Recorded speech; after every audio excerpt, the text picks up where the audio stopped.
currently have 10 of them. We just got 4 additional, but we're running 6. The mobile hygiene unit comes with bathrooms, showers. We also get clothes donated, so we give them clean clothes. They count on us being here every Thursday. Viene otro grupo que es Plaza, viene y les da servicios de housing, comida, limpieza. Viene Lgbt, viene a limpiar para que no haya tanto, mucho suciedad. This gives them dignity to be able to take a shower, have access to water, a given human right that they get it here. You know, they're very responsive to our Urban Alchemy staff here that partners with us, who some of them have came from the streets themselves and rebuilt themselves. So they're very encouraging.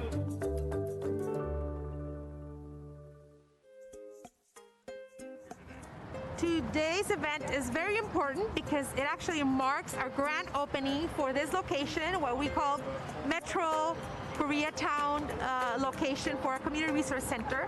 And we are really trying to connect with our community and our health plan members by providing food, groceries, gift cards, and really letting our community know that we're here for them.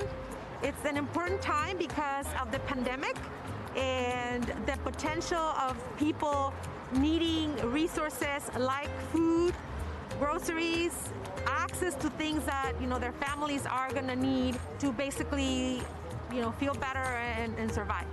Nos ha afectado en muchas formas, el estrés en todo, en los niños que quieren salir y no pueden salir, quieren estar con sus amigos y no pueden, en nosotros que también tenemos que estar ahí con ellos diciéndoles que no se estresen, que sigan, que pues tenemos que estar así mientras que el gobierno diga algo distinto.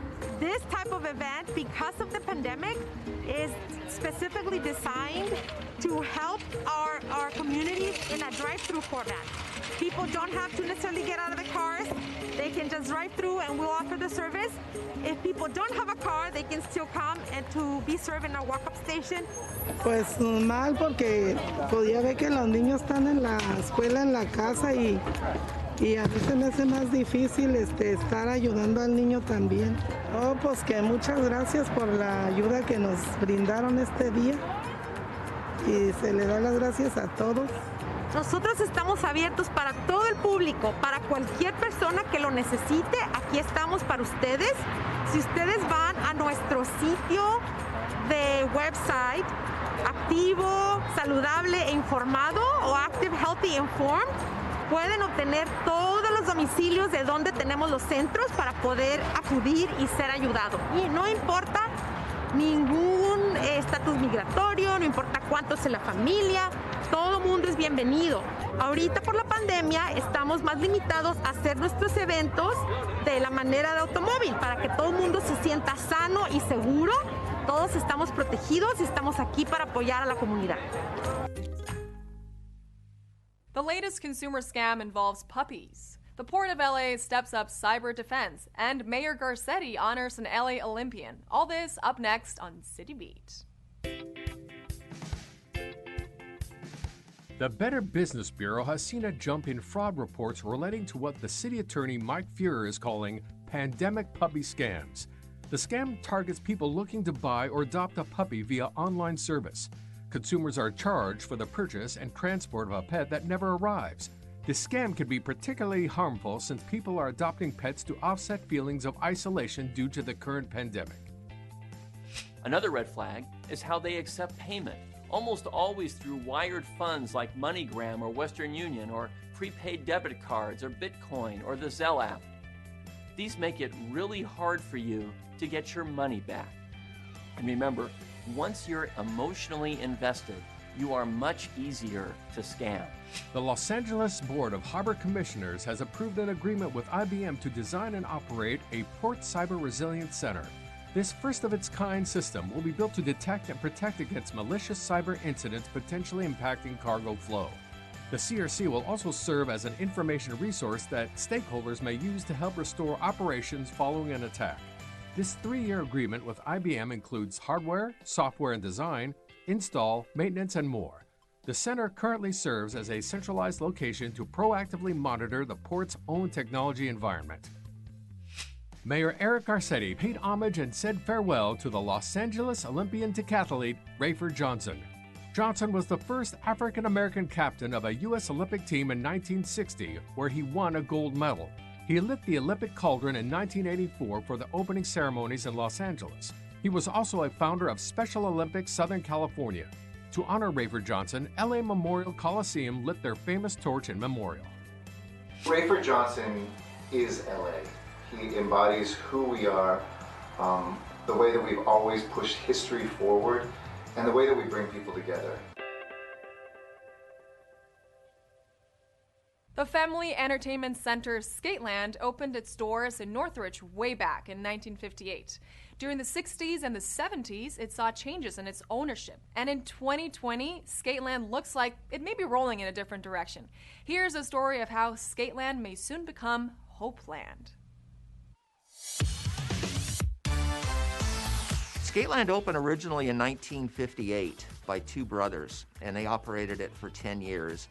And then sold the business to my father in 1968, and that's been in our family since that time. My father sold it to my brother and I in 1978. In mid-March, we were told that we had to close, and we have done so since that time, 8.5 months ago. And even with a PPP loan, which helped us out for a few months, there's just no way that we could continue to operate. I've known Ken Kraft for about 10 years, and I've seen the growth of that organization and the things that they've accomplished in the homeless community. And Ken and I had a conversation about a little over a year ago, and he expressed he knew that my brother and I had been thinking about retirement, and he asked about the building because he always thought that this would be a perfect location for a bridge shelter. Hope of the Valley is a housing and homeless service provider here in the San Fernando Valley.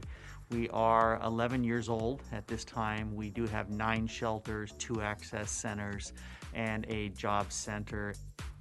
We're standing in a 23,000 square foot manufacturing building that had been converted many, many years ago to a skating rink, and it has been a tremendous blessing to the community, for families, for youth, for kids.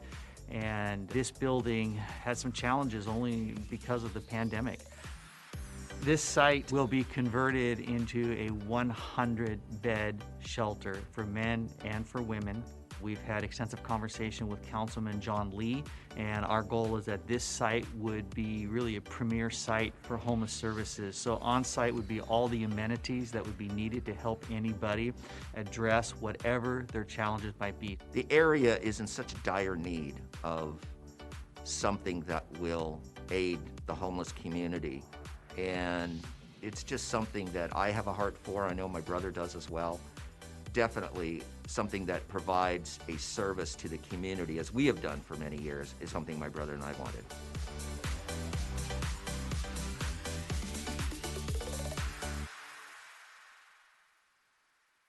The Great LA Walk is an annual event designed to motivate Angelenos to get outdoors and explore the city by foot. For 15 years, the walk traditionally happens the Saturday before Thanksgiving, and 2020 was no exception. Although this year, there was a bit of a social distancing twist. This is our 15th annual Great Los Angeles Walk. Every year it's about community and celebrating, just getting outdoors and seeing Los Angeles and celebrating with your fellow Angeleno. Normally we gather together all at once and there's about 500 or so people. This year we told people, separate yourselves, we're going to be socially distanced. We didn't tell them a set time, so they started whenever they wanted to. So we still have the hundreds of people, but they are spread out throughout Wilshire Boulevard. There's less pressure to keep up with the group, and we're just kind of doing this on our own and doing it at our own pace. So it's a little bit isolating just doing it by ourselves, but at the same time, when we pass people that we see are doing the same walk, it's nice to see them. It's just a different kind of walk, but it's still nice all the same.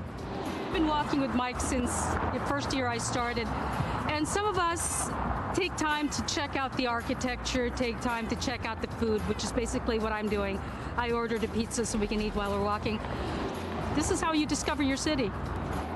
Every year we pick a different street. This year we picked Wilshire, which is the Grand Street of Los Angeles. So we started at the very beginning of Wilshire in downtown, which is at Grand and Wilshire, and we take Wilshire all the way to the ocean in Santa Monica. It's about 15.8 miles. One of the reasons why we did it this year is I think everyone's had a really tough year, and everyone is still being smart, wearing their masks, being safe, but they still need to sort of get outdoors and just like really stretch their legs.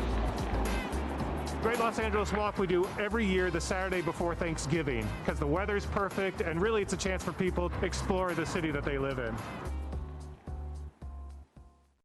The current pandemic has touched every aspect of our lives, and we all know what we should be doing to stay safe and healthy. The list of best practices is everywhere, but are we really paying attention anymore? Well, one Los Angeles filmmaker has put together a fun reminder of COVID-19 etiquette.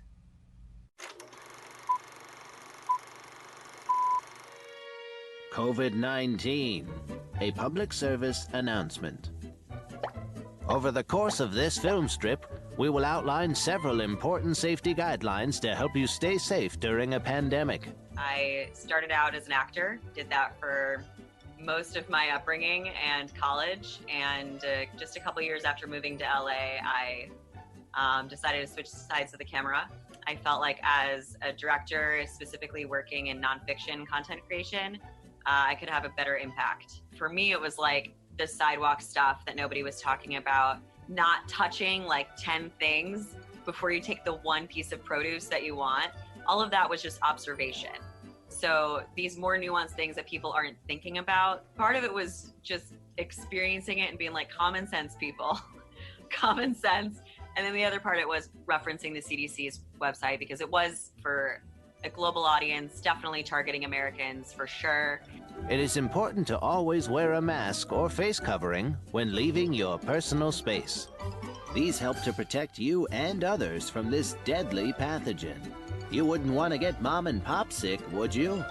It's actually about to be in a 10th drive-in theater. It just got picked up by a student organization that is creating a drive-in in Oahu. So they're going to be using it when the drive-in is up. So now we're in 7 states and 10 drive-ins, and the work isn't finished. I still have drive-ins that might want to use it for other things that I'm pitching it to. I'm still trying to get more views on YouTube, and I'm still hoping people apply it, because that's the most important thing, is like the video doesn't do much good if it doesn't actually impact people's actions. I'm trying to help our community, our city, all I want to do with that time is do something to help and to make an impact. And I really wish there was more funding out there for the arts and for artists. Thanks for watching this public service announcement on COVID-19. And remember, staying informed will help you and your loved ones stay safe. Even in sunny Los Angeles, residents enjoy sights and sounds of the winter season. Well, a new drive-thru experience has lords a-leaping and trees glistening just in time for the holidays.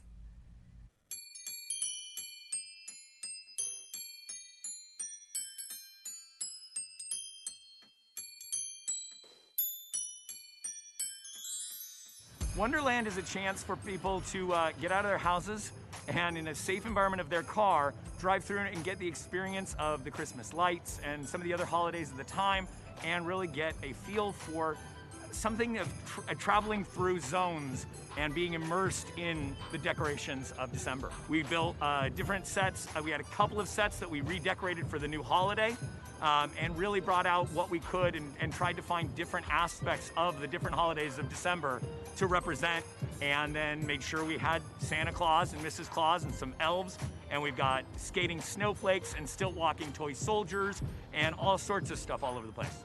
The people who are coming to visit are all staying within their cars. So if you're going to roll down your windows, we are telling you to wear your mask, please. And we are trying to create that environment where all of the performers, all of the things you're looking at are distanced away enough that you can still experience them wonderfully, but it's safe for everybody. The hours of the event are 4:30 in the afternoon until 10 o'clock at night. And we're going right now, which is December 1st. Technically, we started November 30th, and we're going through December 30th, except for Christmas Eve and Christmas Day.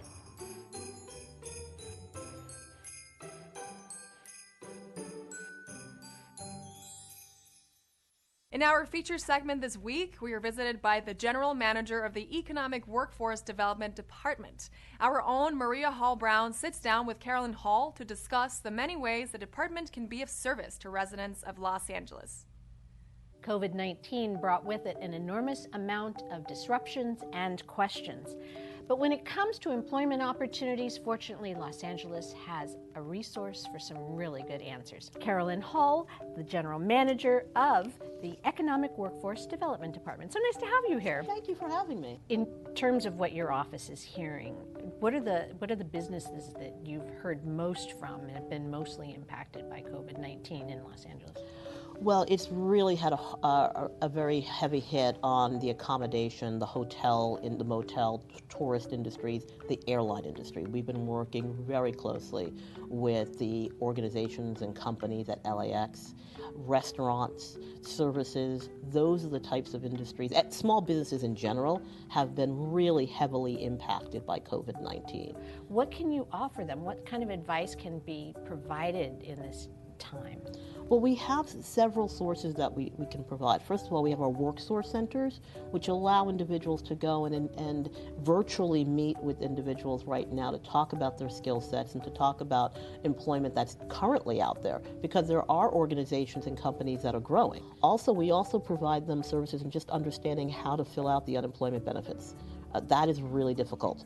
We're not the entity that actually executes it, right, but we are the group that can sit down and help you understand where to get health insurance, how to fill out the unemployment benefits package, and really be there for support in terms of maybe helping individuals understand where child care is available, because oftentimes, particularly for women, child care is a really big issue. You couldn't even go back into the workforce unless there's child care available. If people want to find out more, and if people have some questions, and if people want some information, where can they find all of this?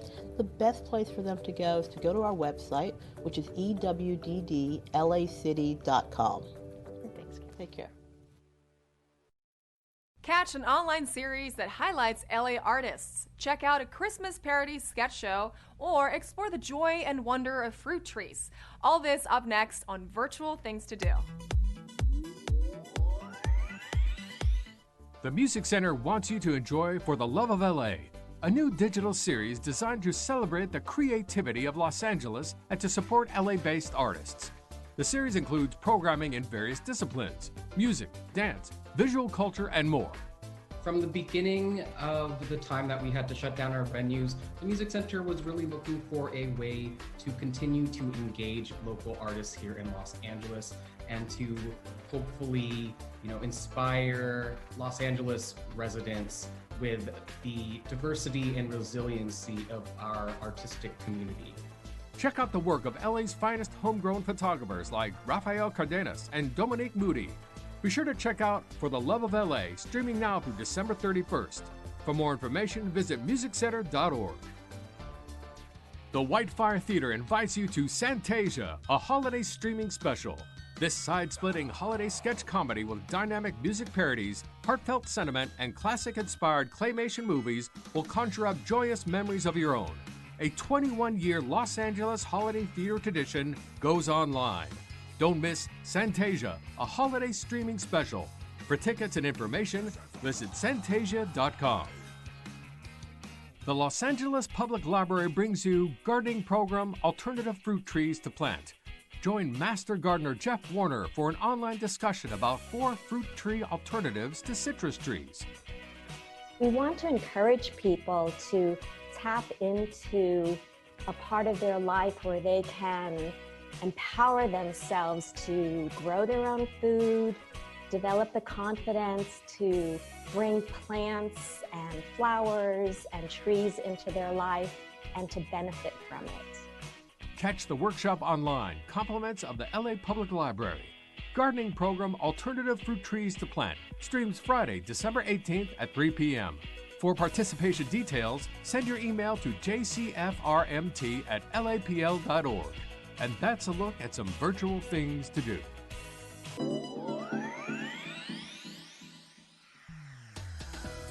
That's it for this edition. I'm Natalia Bilbao. From all of us here at LA This Week, thank you so much for joining us. A reminder that you can catch us online at lacityview.org. We're also on Facebook, Twitter, and YouTube. See you next time for more LA This Week.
I need Mr. Ridley Thomas, can you please turn on your video feed? Mr. Krikorian, can you please turn on your video feed?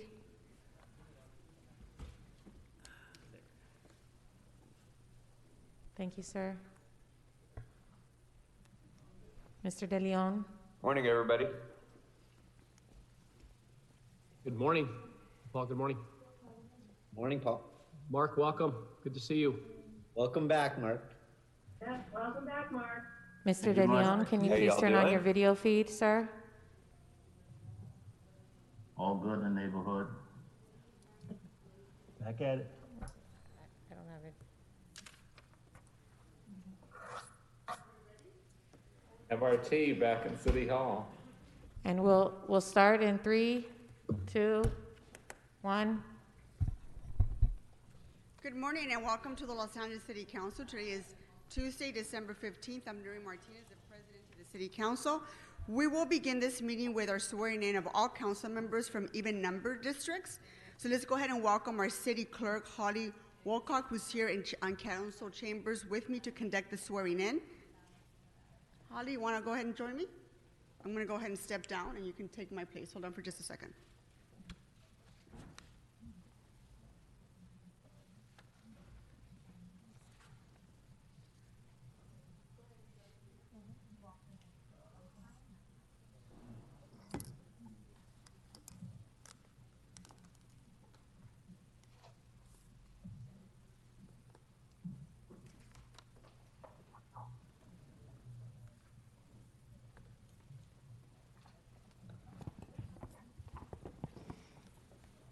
Good morning. My name is Holly Wolcott, and I am the City Clerk for the City of Los Angeles, and it is my honor and privilege to swear in the even-numbered council districts who were most recently elected.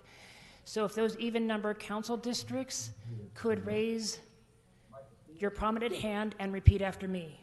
Okay. I state your name. I, Nuri Mark Martinez, Ridley Thomas. Do solemnly swear do solemnly Do swear solemnly swear. that I will support the Constitution of the United States, that I will support the Support the Constitution of the United States. the Constitution of the State of California, Constitution of the State of California. and the Charter of the City of Los Angeles, and the And the Charter of the City of Los Angeles. and that I will faithfully discharge the duties And I will faithfully discharge the duties of council member of, Council member of the Second Council District. I could say, please state your district, according to the best of my ability. According to the best of my abilities. Congratulations, you are all sworn in, and I wish you all the best. Thank you. Congratulations.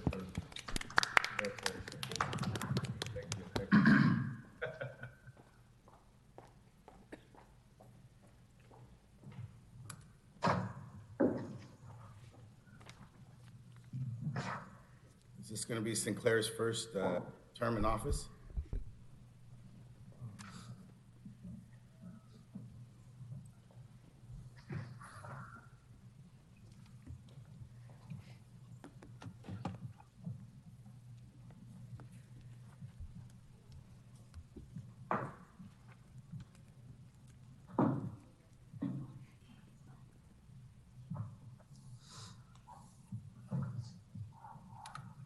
Congratulations to our new members and welcome to the Los Angeles City Council. I'd like to give an opportunity to Councilwoman Nitha Raman to go ahead and say a few words. Good morning. Good morning, Council President. Thank you so much for giving me the opportunity to speak today, and thank you to all my fellow council members for giving me the space to say a few words this morning. I just wanted to take a moment to talk about what this day and the city and being here with all of you means to me. I'm an immigrant to the US. I was born in Kerala, India, and I've lived in a number of places since then. But it wasn't until I moved to Los Angeles that I finally felt like I had come home, that I had come to a place that would be home for me. This is the only city that I've ever really felt like I'm home. It is a place where my husband and I chose to have a family and to raise our children, because I know they will always be welcomed here. My husband is a South Asian. He's a son of Madurai and Tirunelveli in the south of India. and I'm a daughter of Thrissur and Thiruvananthapuram. And now I get to represent Los Angeles. I would never have run for office in any other city. I simply wouldn't have dreamed it was even possible anywhere else. That's the power of America, and that's the power of LA. I believe so powerfully that there is nowhere else on earth like Los Angeles. It's so thrilling, it's so magnificent. It has so much stunning natural and human diversity. It's a place where people can come from anywhere in the world and they can feel welcomed, they can find community, they can build their dreams here. And yet, I think just as vast as the city's capacity for joy has been, so too has been its tolerance for suffering. So many people haven't been welcomed here like I was, especially in recent years. And economic forces now are pushing people out of their homes, onto the streets and out of the city, not just newcomers, families who've been here for many, many decades. In particular, working families, so many Black and brown families, families of color who are facing pressures that amount to a form of racial banishment. We're living the effects of climate emergency as well, worsening drought, fires, air quality. These are also falling hardest on LA's low-income communities of color. And today we face a health and economic catastrophe that has brought so much pain on our community and simultaneously has crippled our city's capacity to respond, with so much pain still to come. And I feel the weight of this moment so heavily. It hangs on my heart. The suffering being felt all over the city is with me every day. But that's why I'm so grateful to be in this seat on one of the most powerful city legislative bodies in the country. It's such a joy, it's such a privilege to be in a position to be able to help people in this moment, to create those needed policies, to create networks of support, to govern in coalition with the residents and with all of you. The 15 of us here, our mayor, our attorney, our controller, and the 35,000 others who work alongside us for this city get to wake up and to do that work every single day, and now I get to do it too. You, my colleagues, have so much more experience in this position than I do, and than most on my team do. You know this feeling so well. It's an honor to be able to share this responsibility with you and to learn from your work. I want to thank all of you for reaching out and for making me feel so welcome here already. I'm so thrilled at the opportunities before us to really collaborate. The final thing I want to acknowledge today is that because of changes in how these elections were conducted, we had more voter participation in this past city council election than any in LA history. But that means that more Angelenos than ever are looking to our government for solutions. To all of the thousands of volunteers and the passionate team who gave their all to this city council race, to the residents of Council District 4, from Sherman Oaks to Silver Lake, Hollywood, Miracle Mile, Toluca Lake, Los Feliz, Hancock Park, and Koreatown, thank you so much for giving me the opportunity to work as hard as I can for each and every one of you. I am so humbled that you've put your trust in me. And to every resident of this city, I'm here for you and you're here with me. Thank you for your support and for your presence. And I'm so excited to get started on this journey with all of you. Thank you so much. Thank you very much, Councilwoman Rahman. Let's give her a big round of applause, even if it's virtually. Thank you. Councilmember Margaret Lee Thomas, would you like to say a few words, sir? Morning, Madam President and members of the council. Delighted to be here this morning and to say that I'm grateful to be here, a reasonable portion of health and strength. Grateful to the people of the 10th Council District who saw fit to cause me to return to a city government, specifically the City Council, with the intention to practice the best principles of servant leadership. Thankful to my family, to those who have stood with me and by me and who have encouraged me in this journey, and it has been quite a journey. I'm a resident of the community known as Leimert Park. I'm a lifelong resident of the city of Los Angeles. I have had extraordinary opportunities in this city. It is my assignment to expand that, to express that, to cause it to be animated in the lives of people far and wide in this district, the 10th district, and the city of Los Angeles as a whole. I consider it an honor and a privilege to be here, to work with you. I think I will continue to do what I've done, to learn, to listen, and to lead. For me, that is a winning formula. Representing the 10th district and the people of the 10th district is no doubt an honor. I consider it to be a privilege. It's an opportunity to make real the promise of Los Angeles. For me, Madam President, that promise speaks to fairness. That promise speaks to equity. Colleagues, that promise speaks to a better tomorrow. The world, I suspect it's fair to say, is quite different from when I first joined this body some 29 years and 6 months ago. The record will reflect that I had a little more hair and a lot less girth, but I'm here. I just want to make it plain that I'm here to do the people's business. The question of the differences with which we contend today cannot be ignored or underestimated.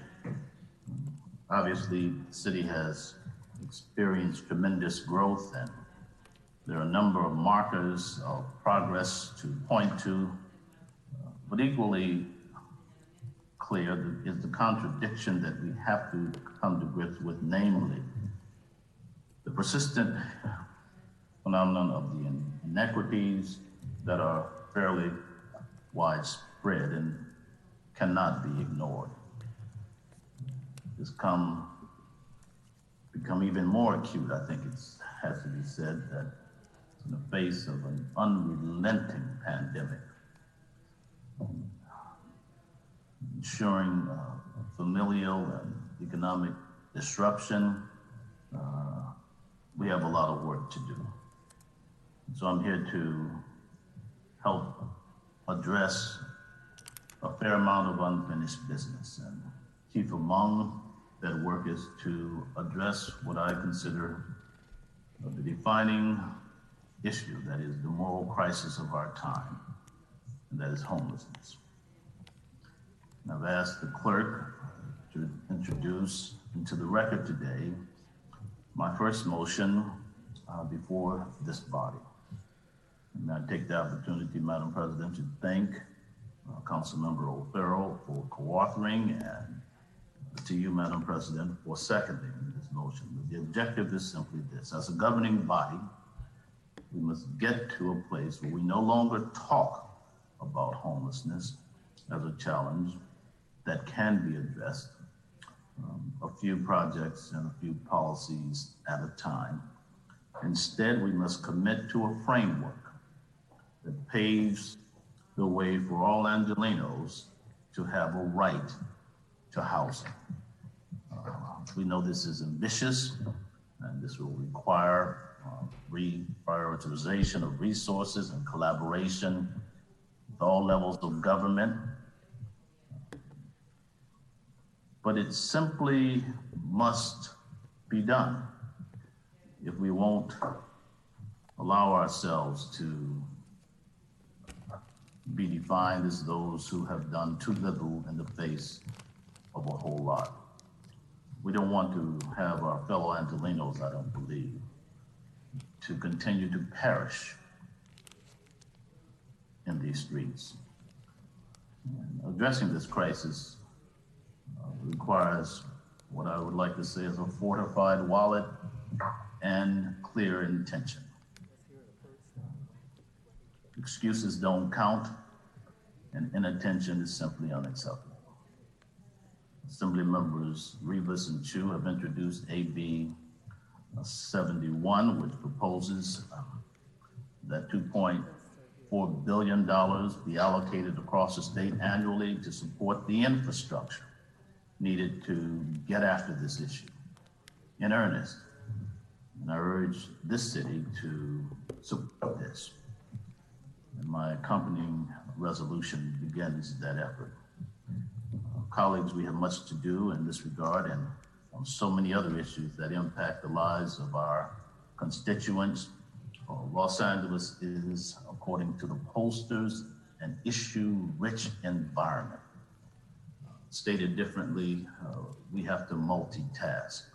We cannot afford to be one-dimensional in our pursuit of justice, in our pursuit of effective governance. And I'm grateful for the opportunity to do that work right here. There's no better laboratory than the Los Angeles City Council to carry on the business of municipal services. And with that, Madam President and members of the council, I once again thank you for this opportunity to work with you, to collaborate with you, and I look forward to the journey ahead. Madam President. Thank you very much, sir, and welcome to the both of you. Welcome to your Los Angeles City Council. Madam Clerk, we're going to go ahead and start our meeting. Why don't you go ahead and call the roll? Councilmember Blumenfield. Blumenfield present. Bonin. Bonin present. Buscaino. Here. Cedillo. Cedillo present. De Leon. Here. Harris Dawson. Here. Koretz. Here. Krikorian. Here. Lee. Present. Martinez. Present. O'Farrell. Present. Price. Present. Rahman. Present. Ridley Thomas. Here. Rodriguez. Here. 15 members and a quorum, Madam President. All right, thank you. First order of business. Approval of the minutes of December 9th. Okay, Mr. De Leon moves and Ms. Rahman seconds. Next. Commendatory resolutions for approval. Mr. Harris Dawson moves and Mr. Mark Ridley Thomas seconds. Next. Madam President, today is Tuesday and time for the flag salute. Mr. Buscaino, can you please join us in the lead us in the Pledge of Allegiance? Great honor, Madam President.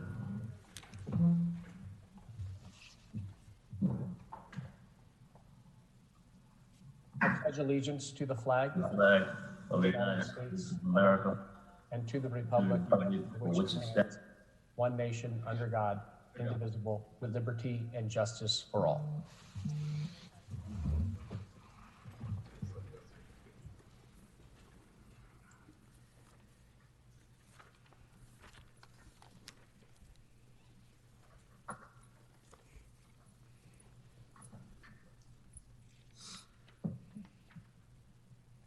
Thank you, Mr. Buscaino. Members, let's go ahead and run through the agenda. Madam Clerk, Madam President, would council like all items to go forthwith today? without objection, that will be the order next. Items 1 through 7 are items noticed for public hearing. Items 8 through 22 are items for which public hearings have been held. Items 23 through 41 are items for which public hearings have not been held. Item 26 should be held on the desk for an amending motion. 10 votes are required for consideration. Okay, without objections, those items are now before us. Members, do you wish to call any of these items special? Mr. O'Farrell? Thank you, Madam President. Yes, items 6 for clarification and item 20 for the same purpose. Actually, item 20 for comments. Thank you. Okay, is there an amending motion on item number 6 for clarification or? There is not. Okay. All right, so items 6 and 20 for Mr. O'Farrell for comments. Mr. De Leon? Thank you very much, Madam President. I'm requesting to continue file item number 28 to the next city council meeting when we return from recess to allow time for my office to review the provision on affordable housing and the SKIA in this project. Okay, with that objection, that will be the order. And yes, Mr. Madam President, also to file item number 24, just for remarks. 24 for remarks. I'm checking. And Madam Clerk, there's been a request to go ahead and continue item 28. Yes, and the first council meeting back after the recess would be January 12th. Okay, very well, thank you. And hold item 24 for comments from Mr. De Leon as well. Thank you. Any others, Mr. De Leon? No, that will be it. Thank you very much. Thank you. Oops, I was on mute.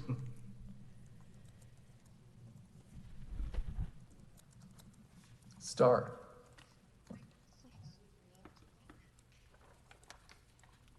Okay, members, are there any other items that you wish to call special? Okay, I will call item number 28 special, Madam Clerk, for a technical amendment. I'm sorry, 26. Can you go ahead and read the technical amendment for me? Yes, Madam President.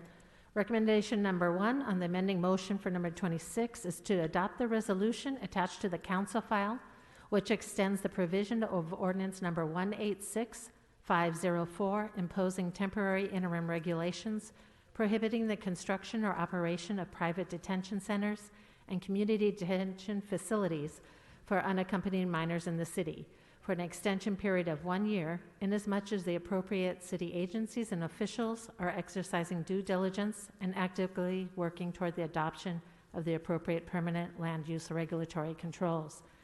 The second moving clause requests the city attorney, in consultation with the planning department, to prepare and present an ordinance prohibiting the construction or operation of private detention centers and community detention facilities for unaccompanied minors. Second. That's been seconded by Mr. Cedillo. Thank you. Mr. O'Farrell?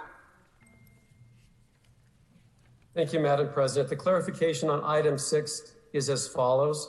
I would like to move to approve the determination of public convenience or necessity for the off-site consumption at Target located at 7021 Hollywood Boulevard, Suite 100.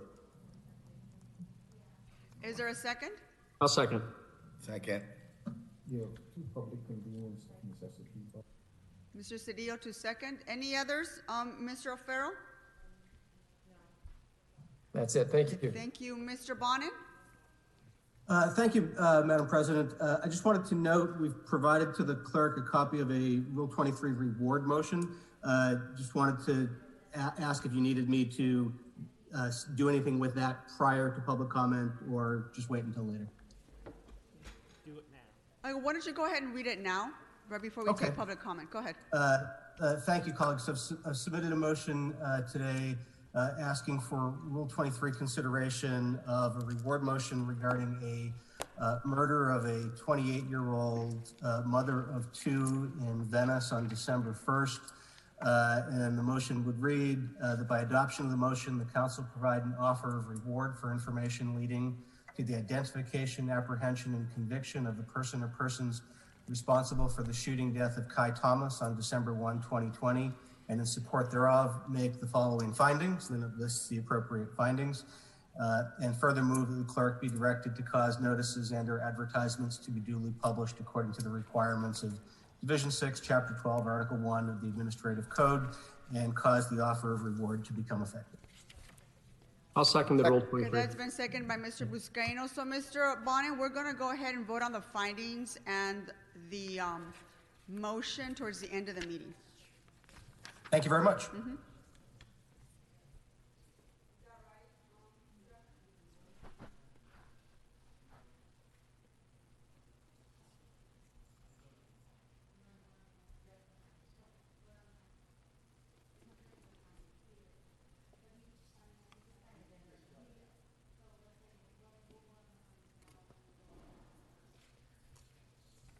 Okay, Mr. Bonin, I've actually been advised by the city attorney that we're going to go ahead and vote on the findings now so we can take public comment.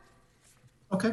So you just stated the findings for us, and there's been a second by Mr. Buscaino. So why don't we go ahead and vote on the findings now? Madam Clerk, please call the roll. Blumenfield. Blumenfield, aye. Bonin. Bonin, aye. Buscaino. Aye. Cedillo. Cedillo, aye. De Leon. Aye. Harris Dawson. Yes. Koretz. Aye. Krikorian. Aye. Lee. Aye. Martinez. Aye. O'Farrell. Aye. Price. Aye. Rahman. Aye. Ridley Thomas. Aye. Rodriguez. Aye. 15 ayes, the findings are approved.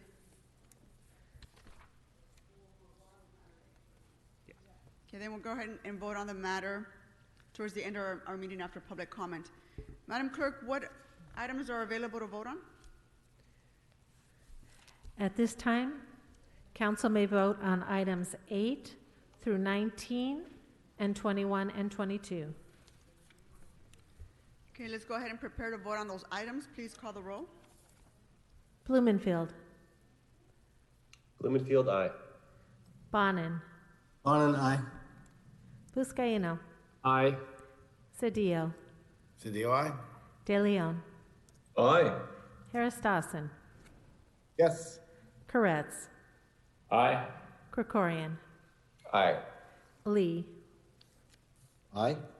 Martinez. Aye. O'Farrell. Aye. Price. Aye. Rahman. Aye. Ridley Thomas. Aye. Rodriguez. Aye. 15 ayes, these items are adopted.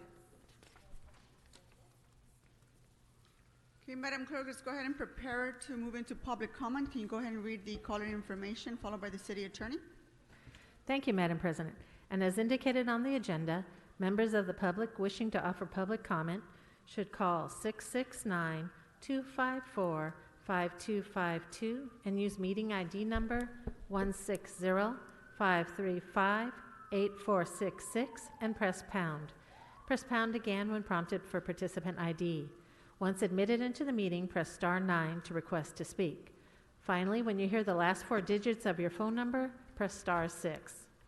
And again, members of the public may call 669-254-5252 and use meeting ID number 160-535-8466 and press pound.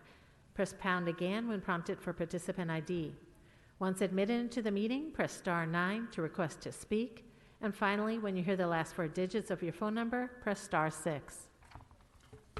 So to members of the public calling in, when it's your turn to speak, please state which of the agenda items you'd like to speak on.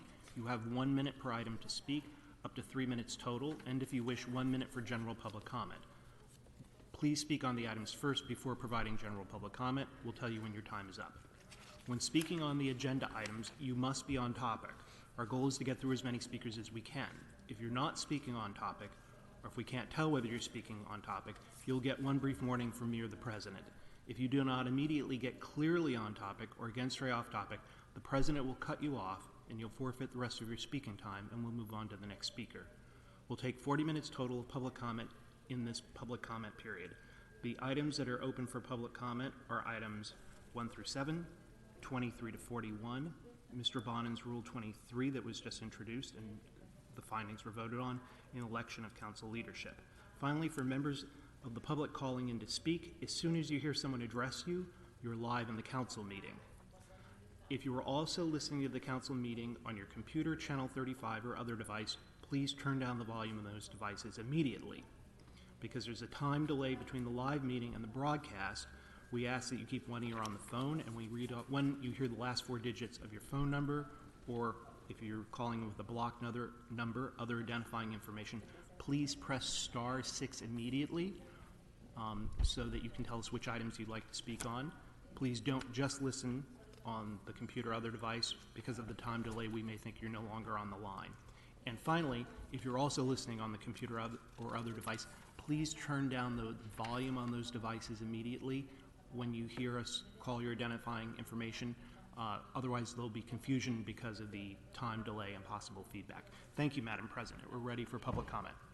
Let's go ahead and take the first caller. Caller with the phone number ending in 7719, please press star 6.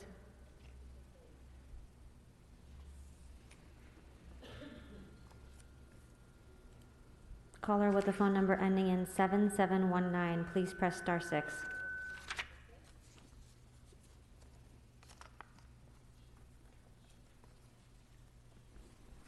Caller with the phone number ending in 7719, please press star 6. Please state your name and the items you'd like to speak on. Thank you. It's Eric Krevin, and I'll speak on the agenda items as well as general public comments.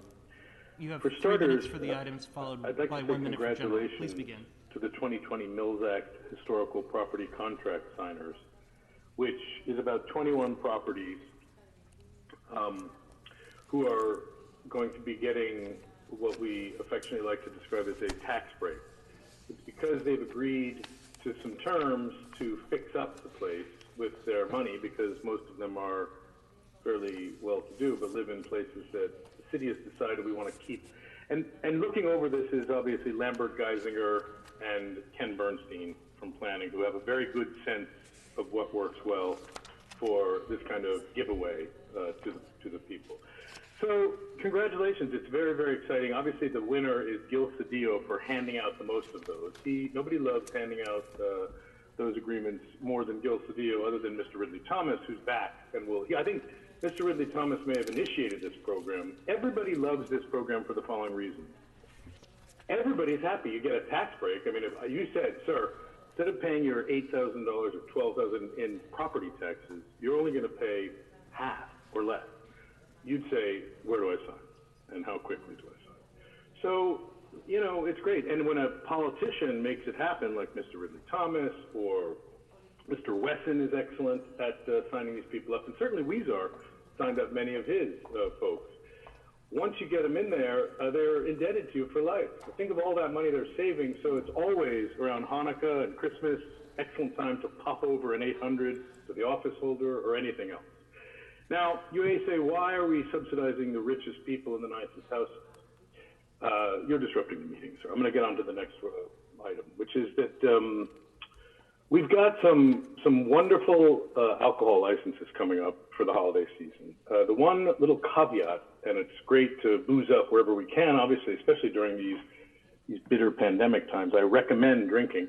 What I don't recommend is our policy of running over our pedestrians over and over and over again, to the point where we have signs from Jacob Emrani at the sites where people get hurt, yet we still don't really solve. Now, Bonin, nobody's done a better job of talking about fixing the transportation than Bonin and Seleta Reynolds, and I hope that they can get it done. Now, speaking of transportation and bad ideas, the street sweeping initiatives, I know I saw an item on there, are pernicious during the pandemic, because what they do, which is a nice idea to move around the dirt on the street, even let's say they do a little cleaning, what is not okay is, and this happened to Sumya Karmajala, who's a LA Times reporter, she is diligent and followed the rule, moved her vehicle from side A to side B of the street, but side B had signs put up that were all taken down and fallen off, which has happened repeatedly, so it raises questions, and she had to, if you can believe it, fish her car out of the impound.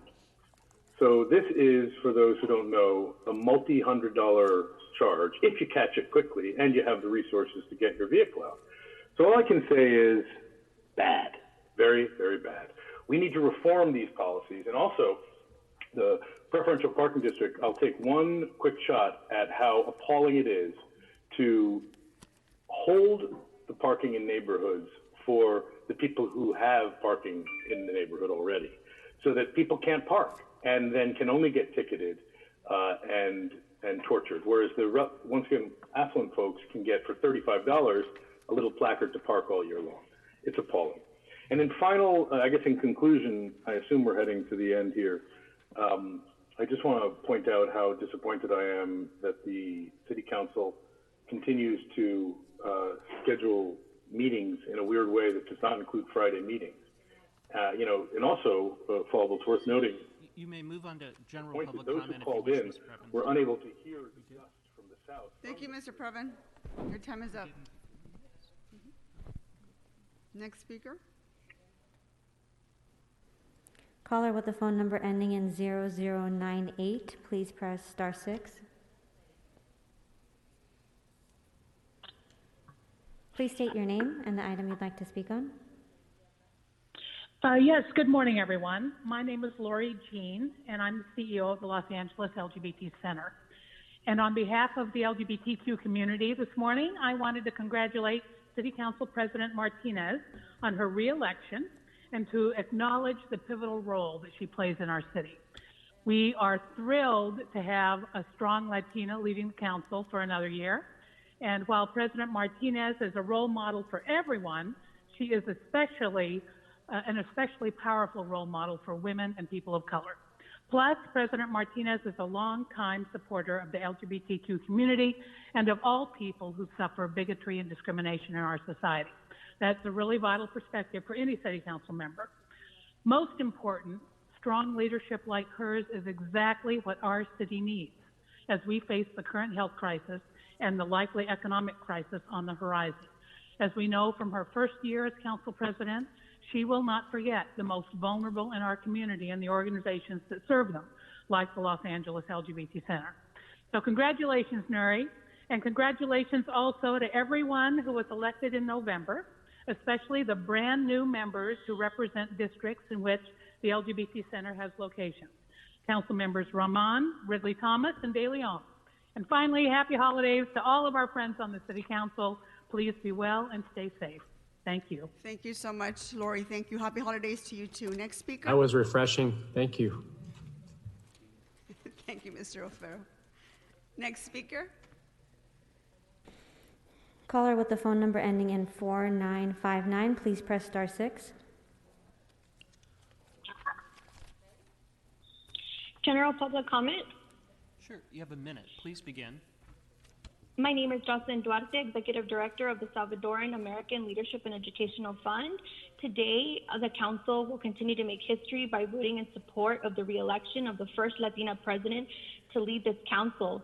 This will solidify the message to our city, county, and the state that Los Angeles City Council is committed to gender equity. Gender equity means that women are represented and are at the table making decisions. Representation matters, and it is of great importance that young girls of color see themselves in President Martinez, representing women of color and immigrant families. California is leading the country in gender equity by having Vice President-elect California Senator Kamala Harris, the first woman of color and of immigrant background in the White House. In the midst of the global pandemic that has shown the inequities that exist within the communities of colors, we need President Martinez to continue her work to ensure that families in Los Angeles have equitable access to food, housing, and other critical resources. Her leadership is exemplary of the intersections of race, class, sexuality, Thank you, and caller. gender. Next speaker. Caller with the phone number ending in 1248, please press *6. Please state your name and the items you'd like to speak on. Hi, this is Mimi from CD4. I'd like to speak on item 25 and general public comment, please. You have 1 minute for each. Go ahead. Thanks. For 25, this one will probably be quick because I don't expect you guys to really push back on this. It seems pretty obvious that we need to extend the emergency declaration. I mean, the COVID spread has only gotten worse in LA, and it's likely going to spike again after the holidays, so we really need to extend it. Moving on to general comment, I'd like to congratulate Nithya. I'm so excited to have you serving my district, and I look forward to seeing what you can do. We need to help renters by canceling the rent. I literally just got a COVID test because I was exposed at work. I wouldn't have to do that if you guys canceled the rent and paid people to stay home. Also, if we're under a stay-at-home order, why are parking restrictions being enforced? This is so obviously ridiculous and being used as a way to ticket people. We have the resources to house everyone in Los Angeles. It's abhorrent to me that you would rather drag your feet and take such a roundabout approach to it because what, money? Remember, 4 unhoused people die every day in LA, and that directly falls upon you. And like, oh, Phil, that was refreshing, huh? You don't like people pointing out that you're bad at your job? If you do better, people won't be so pissed off all the time. I yield the rest of my time. Thank you, Speaker. Thank you. Next speaker.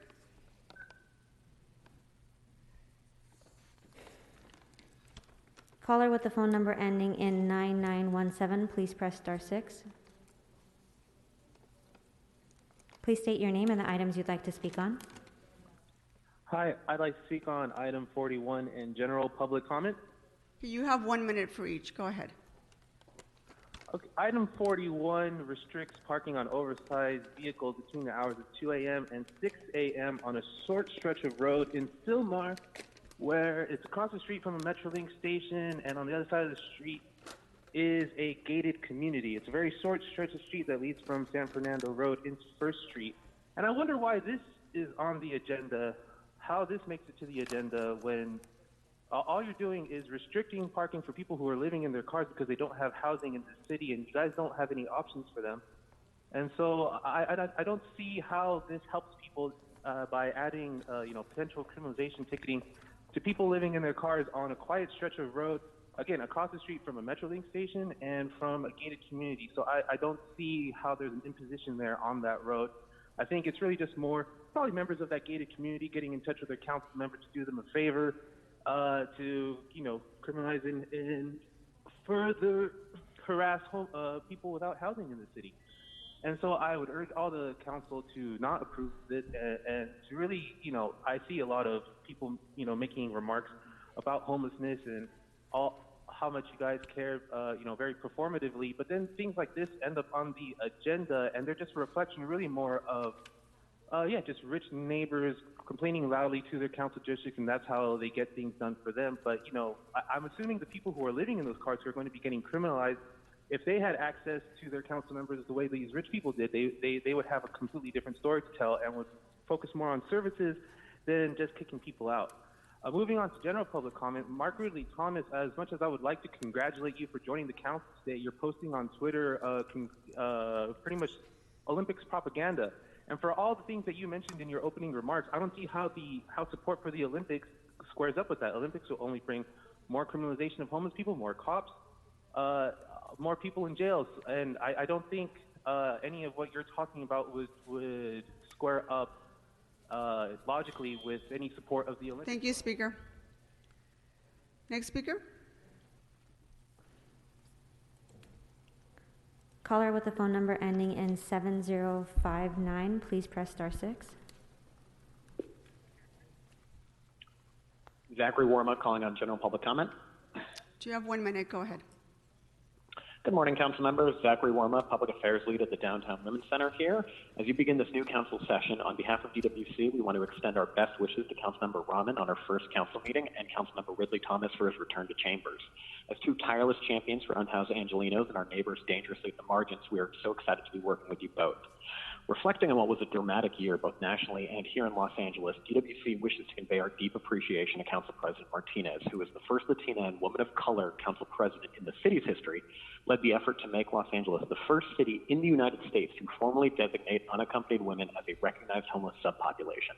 By calling out the unique needs of unhoused women and designating strategies to address those needs, a robust implementation of the council president's historic motion will make an extraordinary difference in the lives of the over 13,300 women who remain unhoused in the city today. This racial and gender equity lens and a continued emphasis on the well-being of families will enable this council to make further strides in improving the well-being of all Angelinos. We very much look forward to our continued partnership with the council president and this entire council in the coming year as we work to end homelessness for women in Los Angeles. Thank you very much. Thank you. Next speaker. Caller with the phone number ending in 3724, please press *6.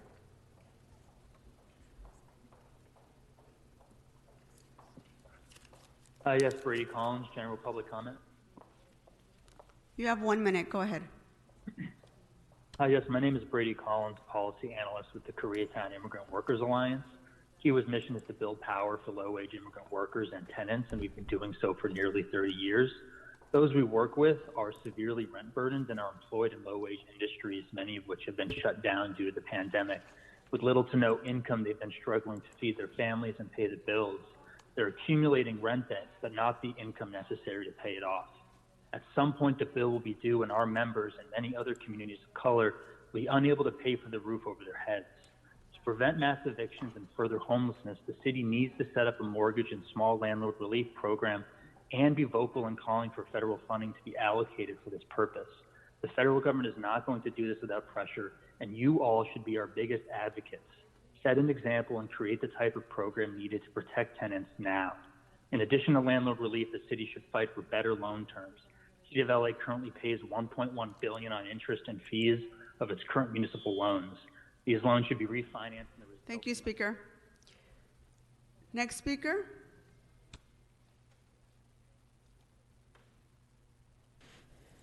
Caller with the phone number ending in 4024, please press *6. Please state your name and the items you'd like to speak on. Good morning, you cunt. I'd like to speak on item 1 through 7, 23, 41, and the special 23 for a starter. Okay, you have four. And if you, Mr. Herman, and you've Mommy, got you 3 could start minutes. You could start the meetings at 10:30. They start at 10. Mr. Herman, you've got 3 minutes for your comments, for all your items. What about my PC? And 1 minute for general public comment. Go ahead. Tell the asshole attorney that's 4 minutes for starters. Thanks for the tax breaks. Shout out.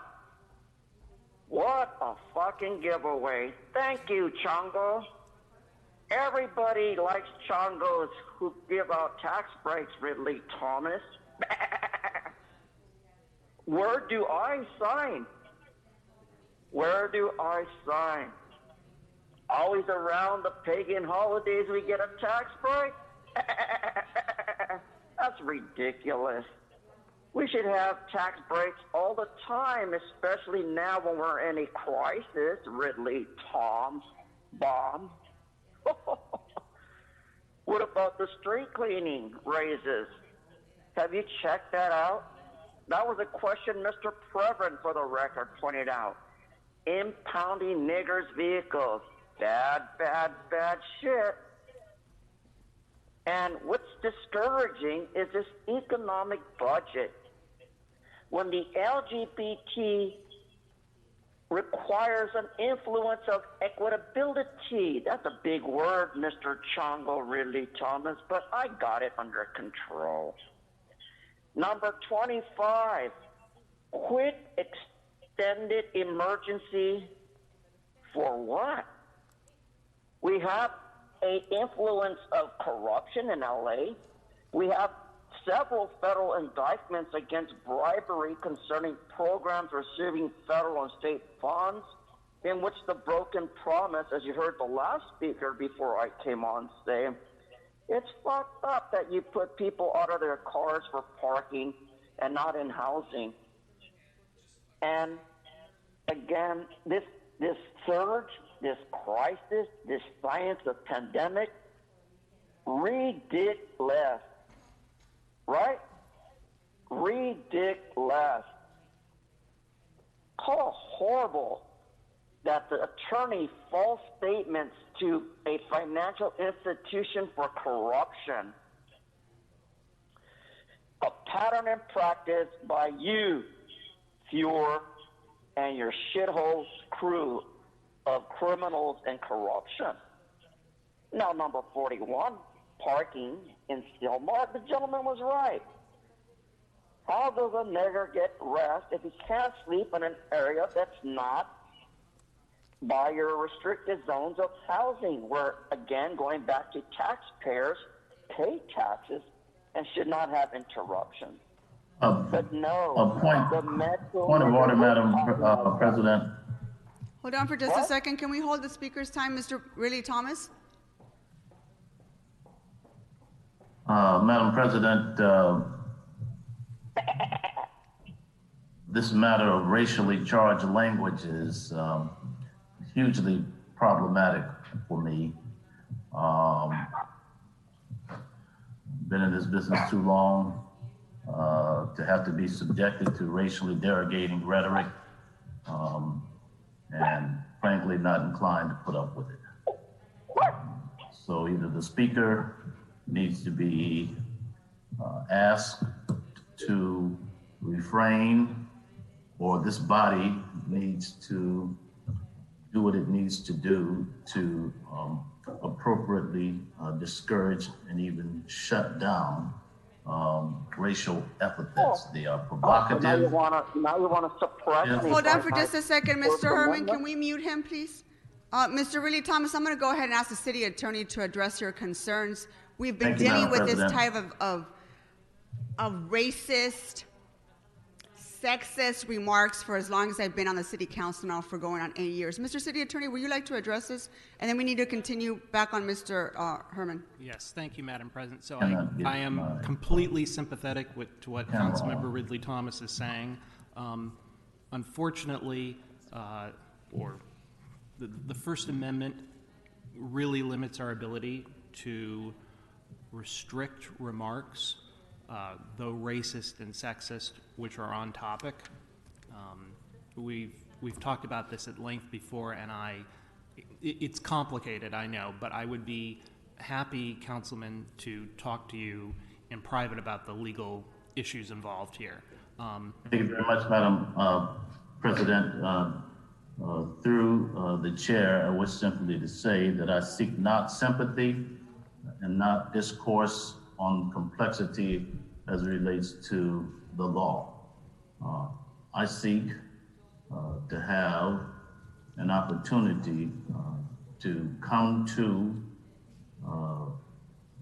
the council meetings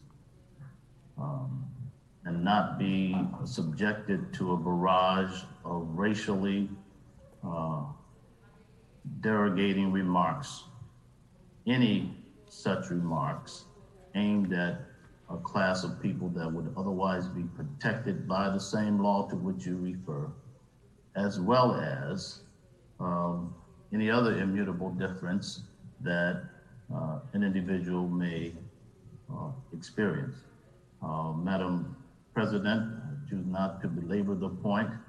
I have said on any number of bodies, this is a subjective zone of ruling, and it should not be tolerated. It has to be discouraged in every way possible. It is incendiary.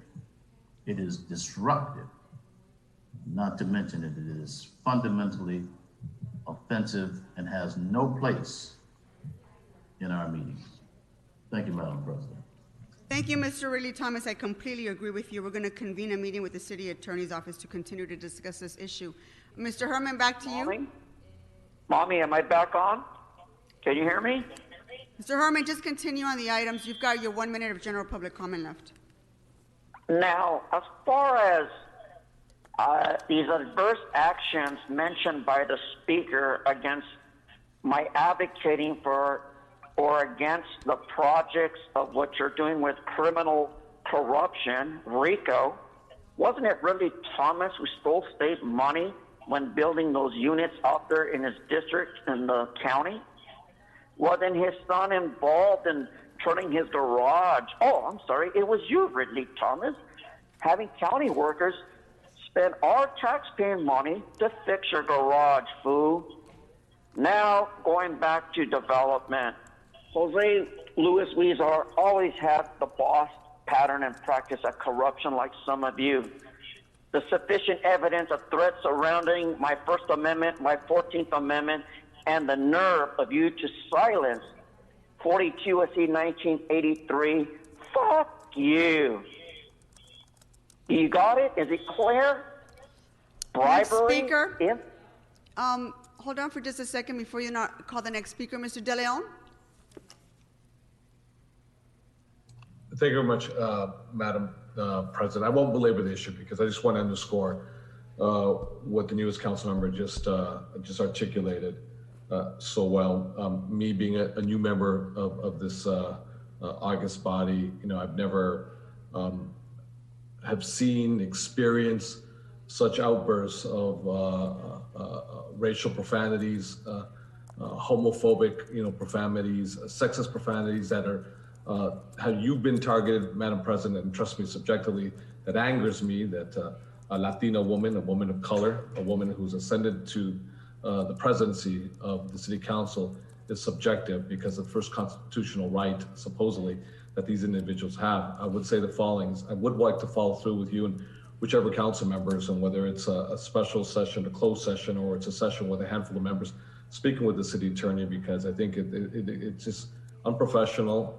It happens in these subcommittees or the committees as well too. We have African-American staff who are subjected to the N-word dropping so openly and freely and so blatantly and casually, and folks who want to, strike a payday from the taxpayers of the city of Los Angeles because their rights have been violated because they don't have the constitutional right to just drop the N-word any way they wish. So I just want to just underscore and emphasize Mr. Ridley Thomas's words, and want to take what you said and to meet with the city attorney sooner rather than later. With that, I thank you, Madam President, and I thank you also too for your incredible patience that you have and the elegance and dignity that you exude by hearing this for the past, 7-8 years that you have been in the City Council. Those are just the comments I wanted to make. Thank you, Mr. De Leon. Mr. O'Farrell, and then I really need to get back to public comment. Yes, real quickly, Madam President, I echo Mr. De Leon and Mr. Ridley Thomas's comments and our collective lament for the past 7+ years. And I just want to state again, like I have for the last 7.5 years over and over again, for the city attorney listening to this, it is a violation of the law that in the private workplace, a hostile work environment is tolerated. So I speak on behalf of the tens of thousands of city employees who are subjected to this hostility and this harassment, quite frankly, and how that factors into this conversation. And I would once again like the city attorney to weigh in and opine on how that affects city workers who are subjected to this along with us. We're elected, we have thick skin, we endure a lot, and we signed up for it, and that's one thing. But I'm concerned with the city workforce in terms of being subjected to a hostile work environment. Thank you, Madam President. Thank you, and I'm going to return back to our public comment. Next speaker. Caller with the phone number ending in 9204, please press *6. Please state your name and the items you'd like to speak on. Yeah, my name is Adam Smith. I'd like to speak on general public comment. You have 1 minute. Go ahead. Thanks. Today at City Hall, it is a brand new day. Yes, on the corner of Spring and Main. Today's a brand new day. No, we don't know what tomorrow's gonna bring. But I woke up this morning and thought that I should sing. I don't always have the best thing to say, but December 15th seems like a special day. It's a special day, and we should celebrate. It's a special day, and I know that you all feel that it's a special day, and we should celebrate because it's Raquan's birthday. Happy birthday, Raquan. What up, Mike Bonin? Okay, next speaker. Call in user 1, please press *6. Call in user 1, please press *6.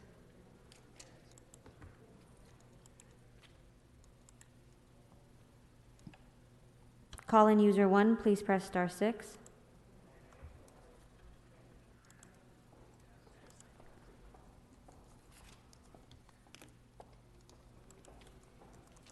Caller with the phone number ending in 1108, please press star 6. Please state your name and the items you'd like to speak on. Daniel Gus, all items in general public comment. Okay, you have 3 minutes for all your items and 1 minute for general public comment. Go ahead. Okay, great. Council members, I'm going to start my stopwatch here for 4 minutes. Council members, a quick note on that oath. The oath that you took this morning, as I'm going to get into these items, as much as you're interested in limiting free speech in a public forum in the town square, you also took an oath to uncover corruption, including among your peers and other staffers. And if you stay silent on the corruption, you are part of the corruption and in violation of your oath. So I wanted to point that out. Getting into item number 24 about the COVID vaccine, I want to draw your attention to my brand new column about city employees, emergency employees by the city. In City Watch LA, my column is titled, Garcetti's Emergency Personnel Defy COVID Mandate. Council members, in my new column today on citywatchla.com, I write about a baby shower that dozens of employees at the Emergency Operations Center were planning for tomorrow in violation of your COVID mandate. So item number 4, where you're trying to make sure that there's equity among us, your emergency personnel, we're going to have dozens of city employees at the most important building property in the city, and they were going to have dozens of people there during a pandemic. So while you're trying to mandate who gets the vaccine and who doesn't, you should look at your emergency operations center when you're talking about item number 24, my new column, Garcetti's emergency personnel defy COVID mandates. Let's see some immediate action and who's held accountable for that. Item number 26. Good, Nuri's going to be surprised. It's good that you're taking on this item, but maybe you would be responsive to the homeless people who I've sent to your office, Ms. Martinez. This is a good item, but why are you ignoring the homeless people I have sent to your office? It smacks of retaliation. Item number 32, you're actually spending money during a time of austerity. You're spending money to promote walkability. And item number 32. Item 33 and 34, good job, Mr. DeLeon. Debris removal, good. The food program, item 34, good. I'd like to see that, Mr. DeLeon. Keep it simple, set that example. I like what I'm seeing from you so far. Item number 36, you're going to coordinate watering the trees in the Office of Community Beautification. That's for when you guys have money. You're spending money. How did the Office of Community Beautification escape the axe of budget cuts? Number 38, look how much money is spent on salaries. Item number 40, responsible development. My God, Curran Price is involved in a program regarding responsible development. He's going to be indicted. And we're going to find out how much his wife, who never identifies her relationship with him when she's trying to get people to leave housing, she never says, my name is Delbert Richardson. You can go on to general Price. if you want, Mr. Gus. It's always Del Richardson. Okay, I'm going to go on to general comment.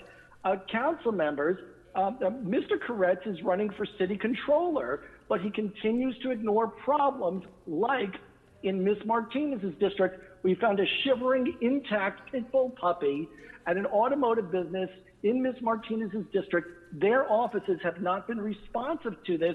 So all of the talk about doing things for people and animals and better community, Mr. Koretz, if you're going to run for city controller, I'm going to hold you accountable for these things because we have a long way between now and 2022. And we're going to start holding people accountable if they want citywide office. Congratulations to Ms. Rahman. You did something nobody has done. You knocked off an incumbent in his first term.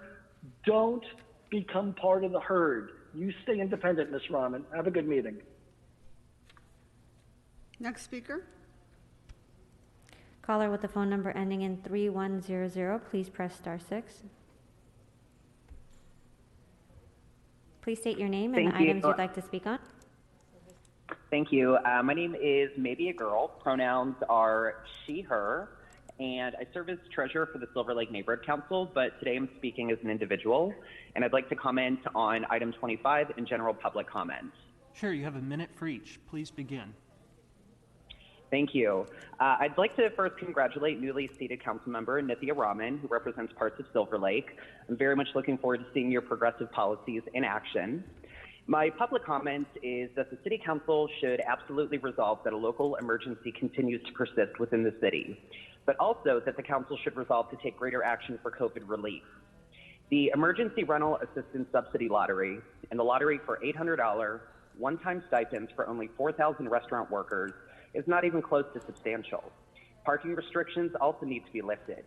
I understand the city is experiencing a budget shortfall, but Angelenos are struggling as it is and do not need the added burden of paying parking fines. And we all know a particular department that could stand to lose funding. If you guessed LAPD, you are correct.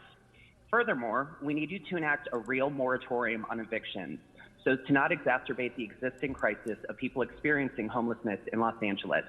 A real moratorium, not conditional upon providing proof. The proof is in the pudding. I yield my time. Thank you, Speaker.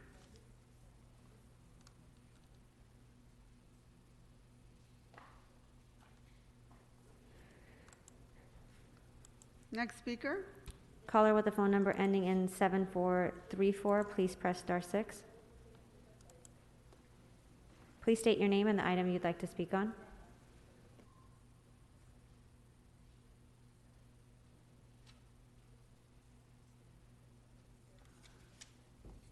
Oh, thank you. Caller, please state your name and the items you'd like to speak on. Oh, sorry, I was on. My name is Stevie. I live in Mitchell Failures District. I'd like to speak on 25, 26, and general public comment. Okay, you have 2 minutes for your items and 1 minute for general public comment. Go ahead. Okay, echoing what maybe a girl who I was happy to vote for recently just stated, and other callers as well, I'd like to congratulate Nithya. I'm so excited to have you as a member of City Council. I'm so disappointed that I moved 3 blocks north and somehow out of CD4 and into 13. Mitch would love to let you know that I was hung up on by your office 3 times yesterday after going out to defend our unhoused neighbors from a sweep. So with respect to 25, it's already been said that yes, we need to extend this declaration of local emergency as far out as we possibly can. What's happening right now is the case numbers are higher than they were when this all began, exponentially higher, but people are exhausted. And to the points that have been made by many, many callers, we've been given no relief.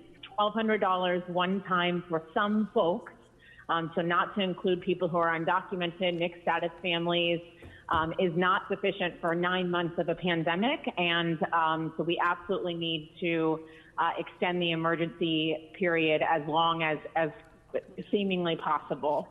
With respect to item number 26, if I'm understanding it correctly, I would agree that we do not need any private detention centers, community detention facilities, or any places for unaccompanied minors to be detained, especially in the middle of a global pandemic, when Los Angeles is already home to the largest jail population in the world.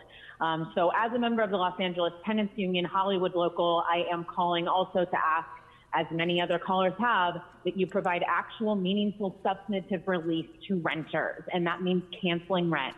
Nithya has already done that job for you by laying out exactly how we can do it. But I myself had to self-evict, which is not something that we recommend. I lost all my rights when I did that, but I was harassed by my landlord. I was threatened with a lawsuit. I was threatened with arrest on my own property that I rented while defending other neighbors from eviction, and my stories are happening every single day.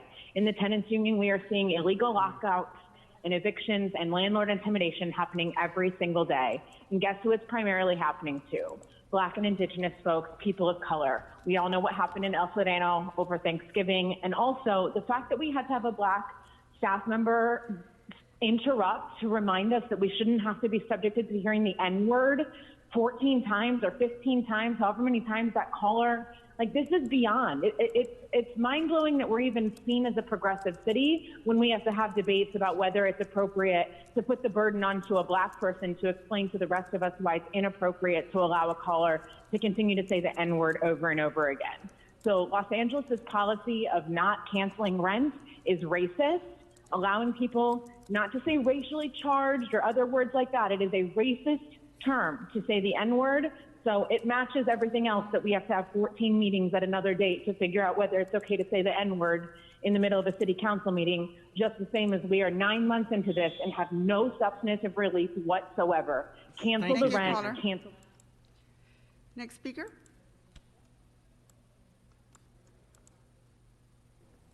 Caller with a phone number ending in 8341, please press star 6. Please state your name and the items you'd like to speak comment, please. Sure, you have a minute. Please go ahead. Good morning. My name is Harrison Feynman, and I'm a lifelong Angelino. I've observed these meetings from time to time, and I'm both amazed and disappointed by the amount of vulgarity and disrespect that some speakers show during public comment. With the new president coming into the White House, I'm holding out hope for a return to polite civil discourse. Nobody says we all have to agree, but a lot more can be accomplished by listening and hearing rather than tearing each other down. It's been a year since Council President Martinez took the helm, and I want to applaud her for leading the city through what has turned out to be a sad, challenging, and unpredictable year. Let's all work to make 2021 better. Thank you. I yield the rest of my time. Next speaker. Caller with a phone number ending in 5753, please press star 6.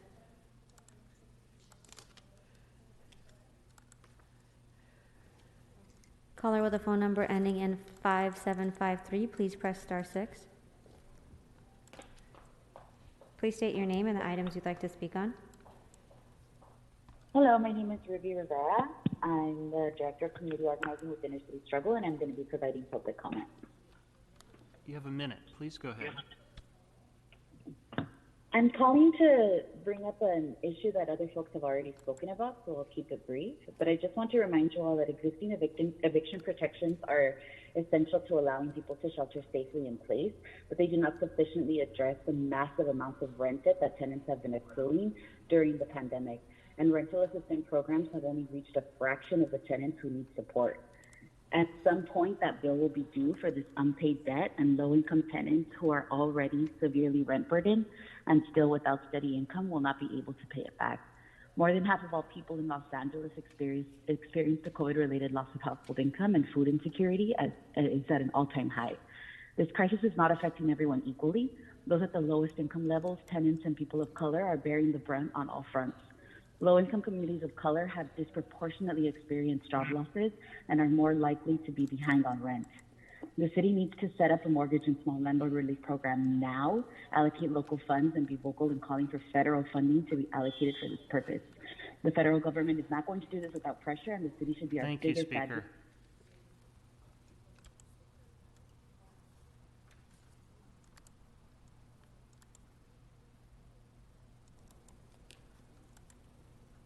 Caller with a phone number ending in 6046, please press star 6.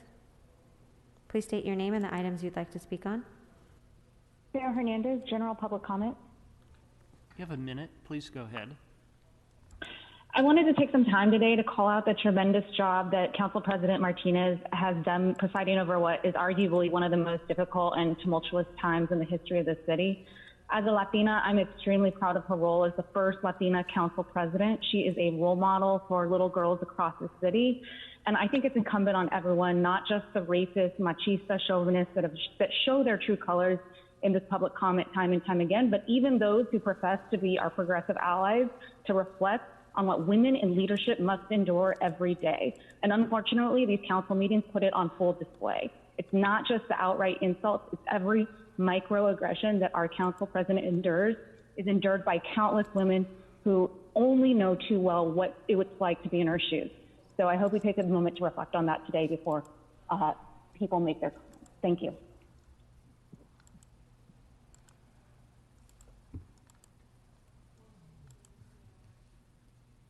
Okay, next speaker. Caller with a phone number ending in 0117, please press star 6.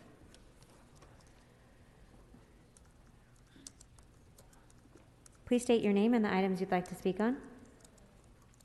Hi, my name is Jessica, and I want to provide public comment. You have a minute. Please begin. Well, good morning, everybody. So like I said, my name is Jessica. I work with Kids SoCal Public Schools. I am also a member of Latinas Lead California. Today, I just wanted to congratulate Council President Martinez As somebody who works with students of color, I want to thank Council President Martinez for pushing for a $103 million rent relief program that helped tenants, and it was the largest in the nation. And this was such a great help to our families and students that I work with on a day-to-day basis.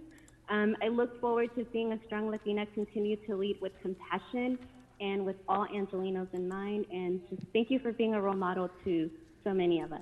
I yield the rest of my time. Thank you, Speaker. Thank you. Okay, that concludes public comments, members. Let's go ahead and prepare to vote on the following items. Madam Clerk, let's go ahead and vote on items 1 through 5. Item 7, item 23, item 25, 27, and 29 through 41. Madam Clerk, please call the roll. Blumenfield. Madam Speaker, I'd like to make comments on item 23. Can we take that out? Hold on for just a second.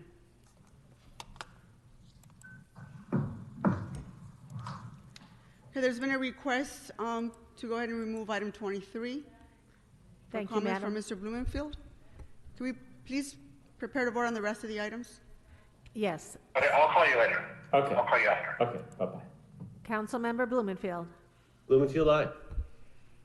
Bonin. Bonin, aye. Buscaino. Aye. Cedillo. Cedillo, aye. De Leon. Aye. Harris Dawson.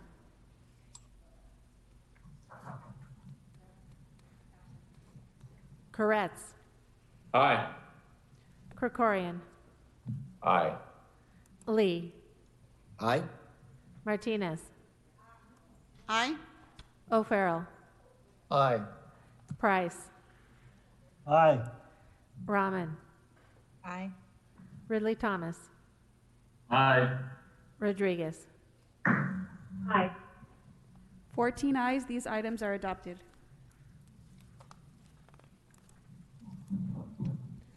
Let's move on to item number 6. This was called, I'm sorry. We're going to go ahead and vote on item number 6 as amended by Mr. O'Farrell. Please call the roll. Blumenfield. Blumenfield, aye. Bonin. Bonin, aye. Buscaino. Aye. Cedillo. Cedillo, aye. De Leon. Aye. Harris Dawson. Absent. Koretz. Aye. Krikorian. Aye. Lee. Aye. Martinez. Aye. O'Farrell. Aye.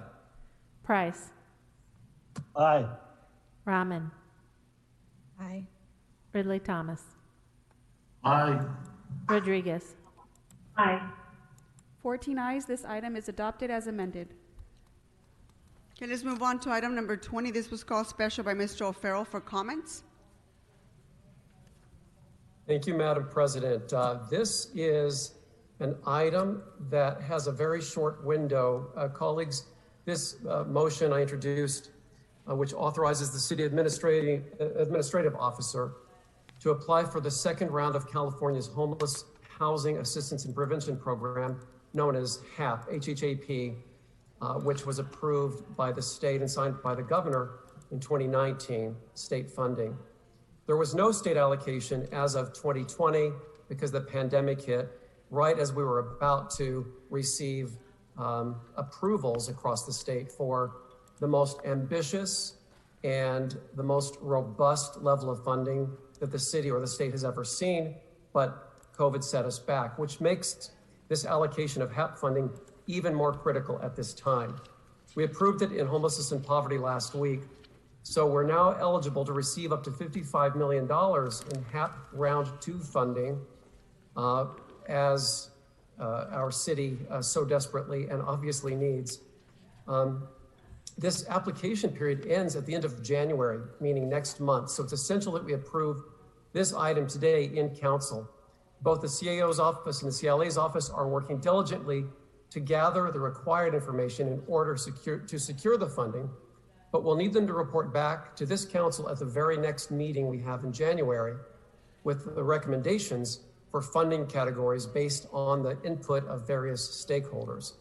This funding is critical to the success of our interventions that moved unhoused, or that will move unhoused individuals and families into permanent supportive housing, and to maintain the supportive housing that we currently have during this time of emergency. And lastly, colleagues, let me just say that these efforts are in combination with the HHH project, which we are 98% authorized for, which will result in over 9,500 units already approved under construction, people moving in them now, and over the next 5 to 6 years, we will see that program completely finished, housing up to about 14,000 people who are currently without homes. But that's a longer term effort, clearly, but we're starting to see progress on that, which will be more visible in a few short years. Also in combination with our Project Room Key, which this council last week approved to extend the allocation for Room Key into late March so that we can get our home key house in order, so to speak, as we acquire and take site control of the various properties, 15 of them in all, for permanent homes of properties that we've acquired. Also, in addition to the bridge home shelters, we now have over 20 of those, either open or in the works for more. The cabin communities, which were reported on a few days ago, and they left out some critical information on that reporting, but more on that later. And then various unaffiliated efforts that we've been making through the years that have no connection to HHH or any of the other efforts. What I'm conveying, colleagues, and for everyone who's listening, is this council has had a very robust, comprehensive approach to getting people indoors and putting people on a path to health and wellness. And that effort will continue for the rest of this month and well into next year as we continue lobbying the state and the feds on the types of resources that we need to house some 41,000 plus people experiencing homelessness just in the city of Los Angeles alone. So colleagues, I ask for an aye vote so the CAO and CLA can get busy and report back, and we can adopt their plan next month, and they can submit the application before the deadline. Thank you, Madam President. Thank you, Mr. O'Farrell. Let's prepare to vote on this item number 20. Madam Clerk, please call the roll. Blumenfield. Blumenfield, aye. Bonin. Bonin, aye. Buscaino. Aye. Cedillo. Cedillo, aye. De Leon. Aye. Harris Dawson. Absent. Koretz. Aye. Krikorian. Aye. Lee. Aye. Martinez. Aye. O'Farrell. Aye. Price. Aye. Brahman. Aye. Ridley Thomas. Aye. Rodriguez. Aye. 14 ayes, this item is adopted. Okay, let's move on to item 23. This was called special by Mr. Blumenfield for comments. Great, thank you. I wanted to take just a quick moment to say a few words on this item, as it really represents an important environmental victory, and it was a long and winding road to get to this point. There were a lot of unsung heroes along the way. I want to single out Adrian Corsani and Terry Kaufman-Cias for getting this ordinance to council before the end of the year. I want to thank you, Council President Martinez, for getting it on the agenda for us. I know it took a lot to move it. And especially I want to thank Mr. O'Farrell for introducing this motion so long ago and doggedly pursuing it. Your staff did a tremendous job moving it, and I know it was a pleasure for my team on the committee to work it through. I want to thank the department staff for supporting it. I know it wasn't easy to get folks to agree. Our friends in the environmental and tree advocacy communities have spoken very clearly, and we heard them. I want to also thank Shelley Billick and the Community Forest Advisory Committee for their thoughtful deliberations on moving this policy forward. So today, colleagues, we have two absolutely wonderful and native species we're adding to the protected tree ordinance in the Toyon and the Mexican elderberry.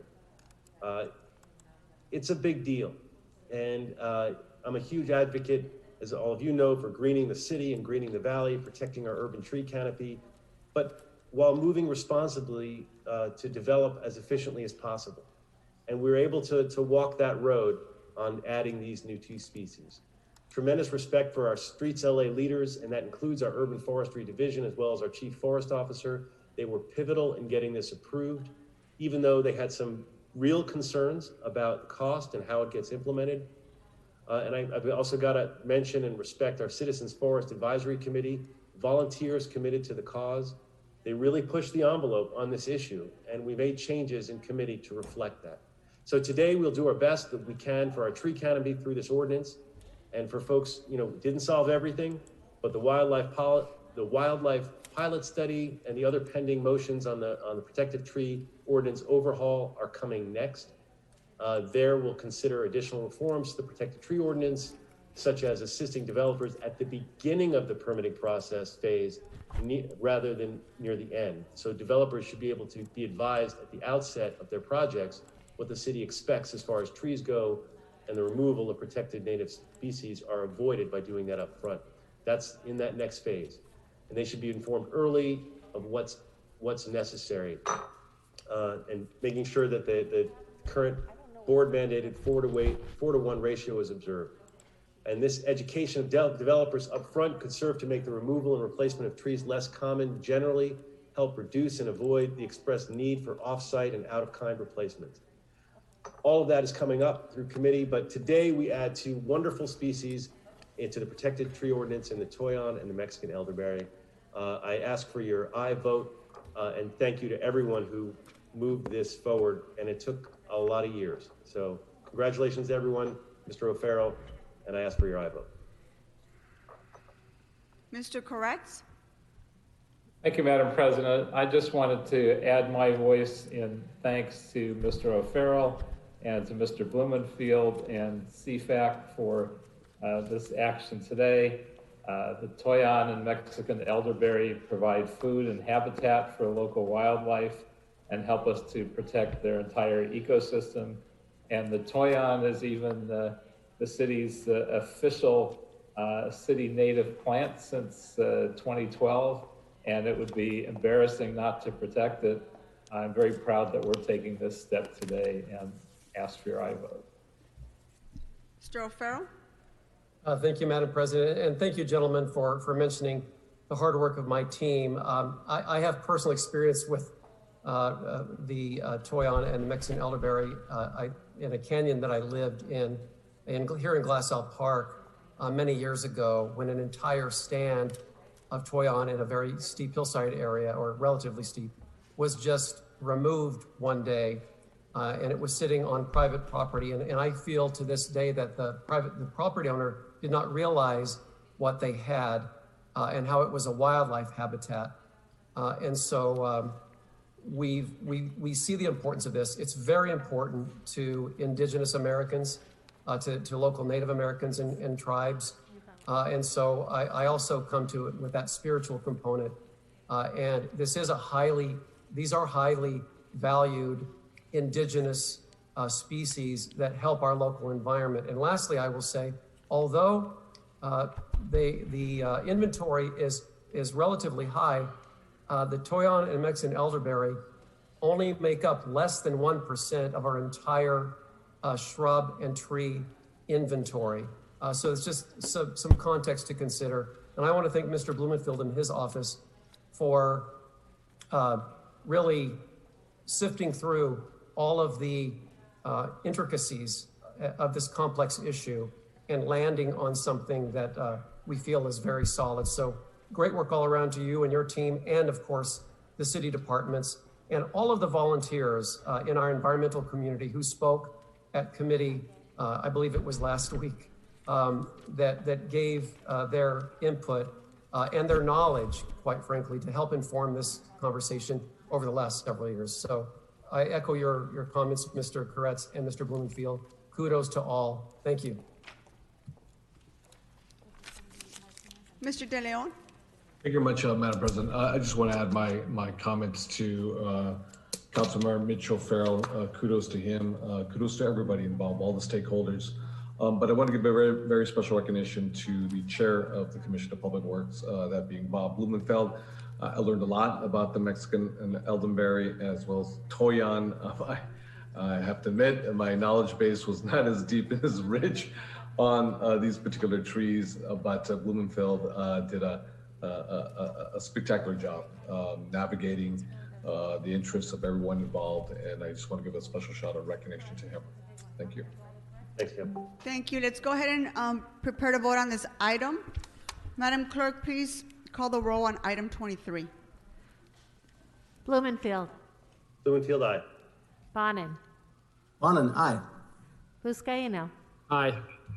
Cedillo. Cedillo, aye. De Leon. Aye.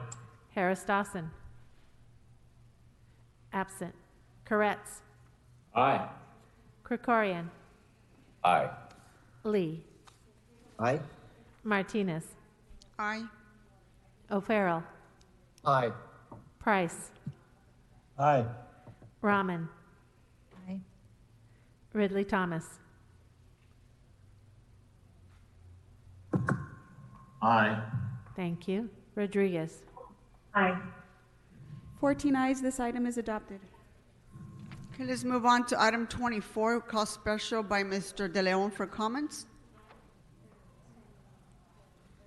Thank you very much, Madam President, as well as colleagues. I'm going to be supportive of file item number 24, unquestionably, when it comes to the issue of vaccinations and who we should be vaccinating first. Obviously, our children have had, the COVID-19 has had a huge impact on the psychology of our children, particularly children of very low income who've had little access to the internet, the Wi-Fi gap that currently exists, and we know that not everyone has had access to technology.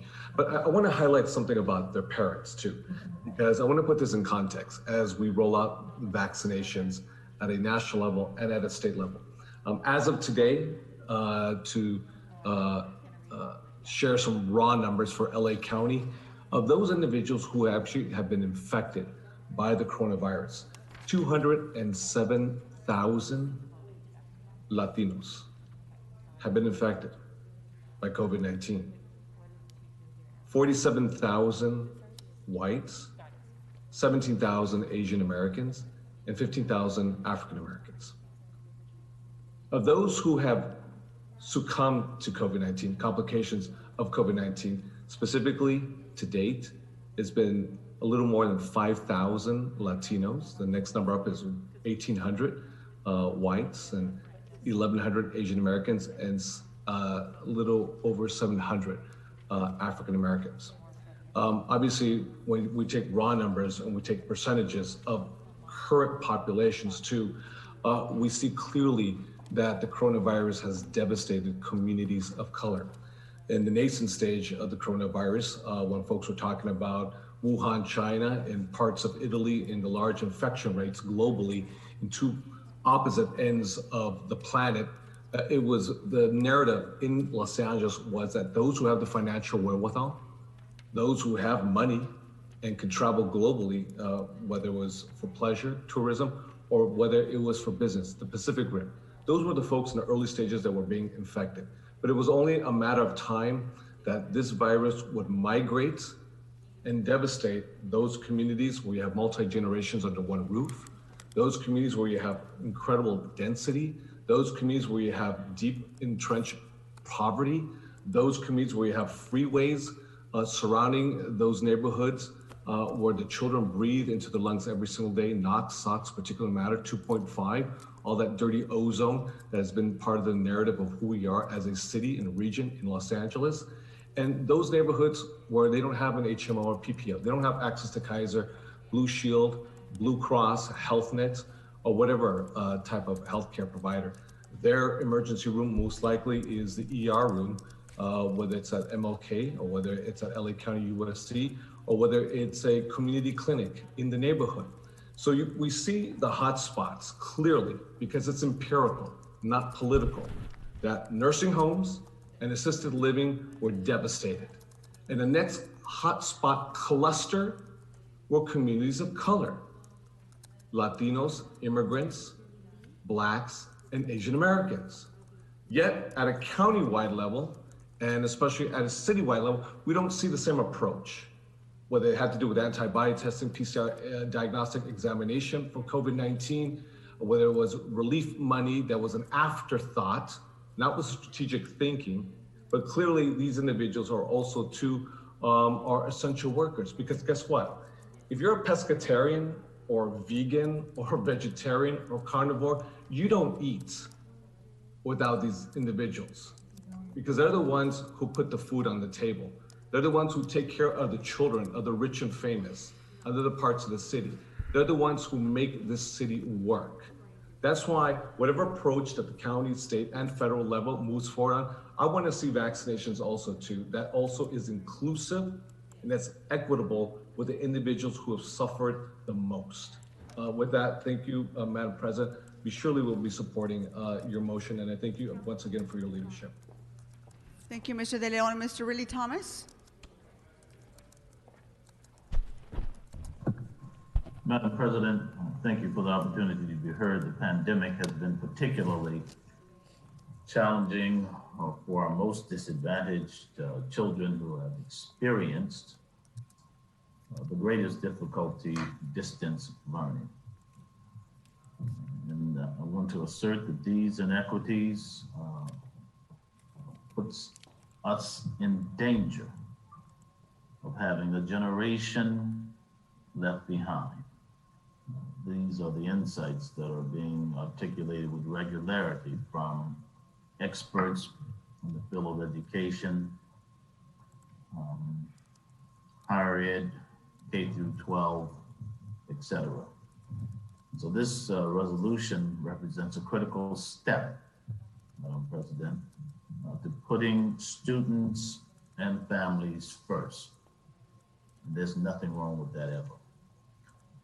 Teachers and school staff must be treated as critical, essential workers. I'm grateful for the opportunity to stand with you, the entire City Council, in supporting this resolution. Fundamentally important, and we simply have to lean in. Madam President. Thank you, sir. Let's go ahead and prepare to vote on this item. Item 24, Madam Clerk, please call the roll. Councilmember Blumenfield. Blumenfield. Blumenfield, aye. Bonin. Bonin, aye. Buscaino. Aye. Cedillo. Cedillo, aye. De Leon. Aye. Harris Dawson. Absent. Koretz. Aye. Krikorian. Aye. Lee. Aye. Martinez. Aye. O'Farrell. Aye. Price. Price. Aye. Thank you. Rahman. Aye. Ridley Thomas. Aye. Rodriguez. Aye. 14 ayes, this item is adopted. Okay, Madam Clerk, let's go ahead and vote on item 26 as amended. Please call the roll. Blumenfield. Blumenfield, aye. Bonin. Bonin, aye. Buscaino. Aye. Cedillo. Cedillo, aye. De Leon. Aye. Harris Dawson. Absent. Koretz. Aye. Krikorian. Aye. Lee. Aye. Martinez. Aye. O'Farrell. Aye. Price. Aye. Rahman. Aye. Ridley Thomas. Aye. Rodriguez. Aye. 14 ayes, this item is adopted as amended. Okay, let's move on to special motion of Rule 23 that was introduced by Mr. Bonin. Anything else you'd like to add, Mr. Bonin, before we take a vote? No, Madam President, thank you. So we've already voted on the findings, Mr. City Attorney? We have, so we can vote on the substance of the motion now. Let's go ahead and vote on the substance of the motion. Madam Clerk, please call the roll. Blumenfield. Blumenfield, aye. Bonin. Bonin, aye. Buscaino. Aye. Cedillo. Aye. De Leon. Aye. Harris Dawson. Absent. Koretz. Aye. Krikorian. Aye. Lee. Aye. Martinez. Aye. O'Farrell. Aye. Price. Aye. Rahman. Aye. Ridley Thomas. Aye. Rodriguez. Aye. 14 ayes, this item is adopted. Okay, Madam Clerk, what's next on our agenda? Madam President, the clerk has 16 verbal motions to read into the record. Sorry, repeat that one more time. Did you say 16? Yes, Madam President. Please start with the first one. The first is a Rule 16 motion. This has been introduced by Councilmember Koretz, seconded by Councilmember Lee. This is to transfer and appropriate $17,500 from the Street Furniture Revenue Fund to the Police Fund for new speed feedback signs. Mr. Lee, can you confirm you've seconded this motion, please? Confirm. Thank you. Next. The next is a Rule 16 motion introduced by Councilmember Koretz, seconded by Councilmember Lee. This is to move that $100,000 be transferred appropriated from the Street Furniture Revenue Fund to the Street Services Fund for the Melrose Avenue Pedestrian Improvement Project. Confirm. The next. Okay, thank you, Mr. Lee. Next. Thank you. The next verbal motion to be referred to the Planning and Land Use Management Committee, introduced by Councilmember Koretz, seconded by Councilmember Blumenfield, to instruct the Department of Cannabis Regulation to report on the potential implications of the recommendations proposed in the California Cannabis Advisory Committee's 2020 annual report. Councilmember Blumenfield was the seconder. Mr. Blumenfield, can you confirm? Yes, I confirm. Thank you. Thank you. Next.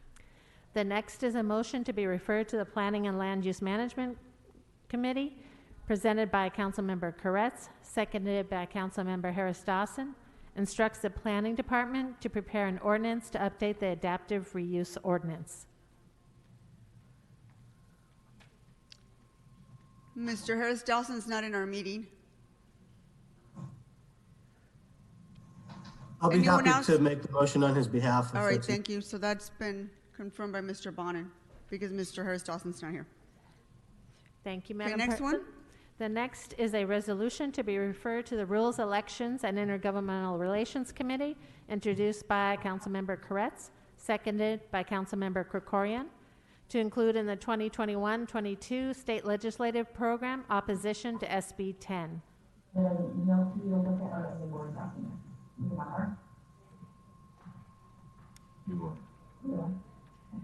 To be seconded by Councilmember Krikorian. Yes, I confirm the second. Thank you. Next. The next is a resolution to be referred to the Rules, Elections, and Intergovernmental Relations Committee for the 21-22 state legislative program, opposition to SB 9. This has been introduced by Koretz and seconded by Councilmember Krikorian. Confirmed. Thank you. Next. Is a resolution to be referred to the Rules Committee, introduced by Councilmember Koretz, seconded by Councilmember Blumenfield, to include in the state legislative program opposition to administrative action by the LA District Attorney to cease seeking sentencing enhancements in criminal cases unless amended. And the seconder is Councilmember Blumenfield. Yeah, that's about hate crimes. Blumenfield, Yeah. second. Mr. Blumenfield to confirm. Next. The next is a motion to be referred to the Homelessness and Poverty Committee, introduced by Councilmember Koretz, seconded by Councilmember Bonin. This instructs CAO, Bureau of Engineering and Building and Safety, to review the Pallet Shelter Tiny Home Village program. Seconded by Councilmember Bonin. Mr. Bonin, can you confirm? So confirmed. Thank you. Next. The next resolution was introduced by Councilmember Rodriguez and seconded by Council President Martinez. It is to prohibit the parking of vehicles that are in excess of 22 feet in length or over 7 feet in height during the hours of 2 a.m. to 6 a.m. along both sides of street segments Olive View Drive, Bledsoe Street, Astoria Street, Truman Street, and McClay Street. I confirm. I second on that motion. Next. Thank you. The next motion is to be referred to the Homelessness and Poverty Committee. It is to instruct the CAO with assistance of the CLA, the Los Angeles Homeless Services Authority, and other city departments as necessary, and in consultation with the council office, to identify suitable sites and funding options within 45 days for a navigation center to deliver homeless services to be located in Council District 4. It was introduced by Councilmember Rahman and is seconded by Councilmember Koreatown. Mr. Koreatown, can you confirm that? I do so confirm. Thank you. Next. The next resolution is to prohibit the parking of vehicles that are in excess of 22 feet in length or over 84 inches in height during the hours of 2 a.m. and 6 a.m. among the following street segments: both sides of Cessnan Boulevard, both sides of Rinaldi Place, north side of Rinaldi Place. This was introduced by Councilmember Lee and is to be seconded by Councilmember Buscaino. Mr. Buscaino, can you confirm? Confirm. Thank you. Thank you. Next. The next motion is to be referred to the Budget and Finance Committee regarding the donation of 100 XTS 5000 Motorola radios to the California Emergency Mobile Patrol. It was introduced by Councilmember John Lee, is to be seconded by Councilmember Buscaino. Confirmed on the second, Madam President. Thank you. Next. The next motion is to be referred to the Budget and Finance Committee and the Housing Committee. It is to instruct the Housing and Community Investment Department and the Chief Legislative Analyst to report with recommendations on the creation of and resources needed to effectuate a revolving loan fund empowered to receive contributions from institutional investors, philanthropic organizations, and private companies that will support increasing the stock of workforce housing in the city. It has been introduced by Councilmember Koreatown and Councilmember Ridley Thomas, and is to be seconded by Councilmember Rahman. Mr. Ridley Thomas, can you confirm you are a co-author on this motion? Confirmed, Madam President. Ms. Rahman, can you confirm you're a second on this motion? Confirm. Thank you. Next. The next motion is to be referred to the Homelessness and Poverty Committee and the Housing Committee. It is to direct the City Administrative Officer with the assistance of the Los Angeles Homeless Services Authority and the Chief Legislative Analyst to give a verbal status report to the Homelessness and Poverty Committee on recommended local initiatives that align with the Governor's Council of Regional Homeless Advisors Comprehensive Crisis Response Strategy, as directed by the Council on February 19, 2020, Council File 20-0102, and related matters. This motion was introduced by Councilmember Ridley Thomas, co-presented by Councilmember O'Farrell, and is to be seconded by Councilmember Martinez and Councilmember Blumenfield. Okay, Mr. O'Farrell, can you confirm? Confirmed. Thank you. I confirm as well. And then Mr. Blumenfield? And I confirm as well. Thank you. Thank you. Next. The next resolution was to be referred to the Rules and Elections Committee. It is to provide support for Assembly Bill 71 in the city's 2021-2022 state legislative program, which proposes a $2.4 billion annual allocation from the state to address homelessness and housing efforts across California.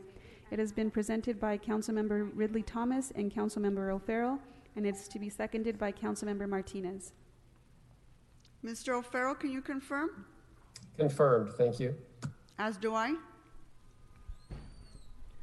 Any others, Madam Clerk? Yes, the final motion to be referred to the Budget and Finance Committee and the Personnel and Animal Welfare Committee directs the CAO in consultation with LACERS and the LA Fire and Police Pensions Personnel Department and the city's labor partners to report to the Executive Employee Relations Committee and appropriate council committees with viable options and recommendations to reduce city healthcare costs for current employees and retirees, consistent with existing legal requirements, city commitments, and considerations of equity. This has been co-presented by Council members Blumenfield and Koreatown. And a seconder is needed. Second. Second by Mr. Koretz. Mr. Koreatown, can you confirm as well? Yes, I do. I so confirm. Thank you.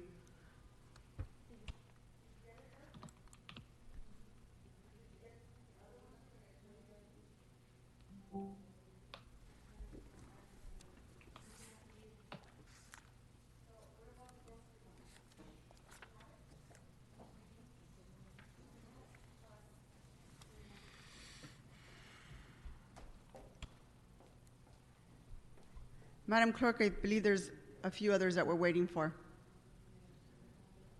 So let me go ahead and go to the members. Ms. Rodriguez? Thank you, Madam President. I do have three. The first is, I therefore move that the police department be directed to report in 30 days on the standards for investigating racial profiling complaints and provide comparative data over the last 10 years. The report should include a response to and implementation plans for the recommendations cited in the OIG report dated October 27, 2020. Is there a second? Second. Second by Mr. Blumenfield. Next, Ms. Rodriguez? Second is, I therefore move that the police department be directed to report in 30 days with a comparative analysis of the current race, ethnicity, and gender demographics of sworn personnel in the department as compared to 10 years ago, and a forecast of where LAPD expects to be in the next 5 years. This analysis should also include information on how this data relates to command staff within the Los Angeles Police Department and what current standards are used to prioritize diversity in promotional positions. I further move that the Civil, Human Rights, and Equity Department be directed to review the LAPD's report and to report on any issues of concern or interest that the department might identify. Second. Second by Mr. Koreatown. Next, Ms. Rodriguez? Thank you. And the final one is, I therefore move that the police department report in 30 days on the community engagement expectations for officers assigned as senior lead officers within the Community Safety Partnership Bureau and the Metropolitan Transportation Agency, contacts, and on metrics for how success is measured in these assignments. Second. Second by Mr. Buscaino. Thank you. Thank you, Mr. Buscaino. Thank you, Madam President. I have a few myself. Be resolved with the concurrence of the mayor that by the adoption of this resolution, the City of LA hereby includes in its 2021-2022 state legislative program support for any legislation that would guarantee public school students their civil right to a high quality public education. I believe, Madam President, you will second that. Yes, I will confirm that I'm going to second that. Thank you. Next is a move that the Department of General Services, with the assistance of the City Attorney and the City Administrative Officer, be instructed to negotiate a nonprofit lease agreement with the Boys and Girls Club of LA Harbor for the city-owned building located at 802 West Gardena Boulevard, Los Angeles, California, 90247. Is there a second? Second. Second by Ms. Rodriguez. Thank you. And next one will be co-presented with Mr. Koretz and seconded by Mr. Bonin. Be resolved about the concurrence of the mayor that by the adoption of this resolution, the City of Los Angeles hereby includes in its 2021-2022 state legislative program support for any legislation or administrative action that would prioritize distribution of the COVID-19 vaccine for essential waterfront workers.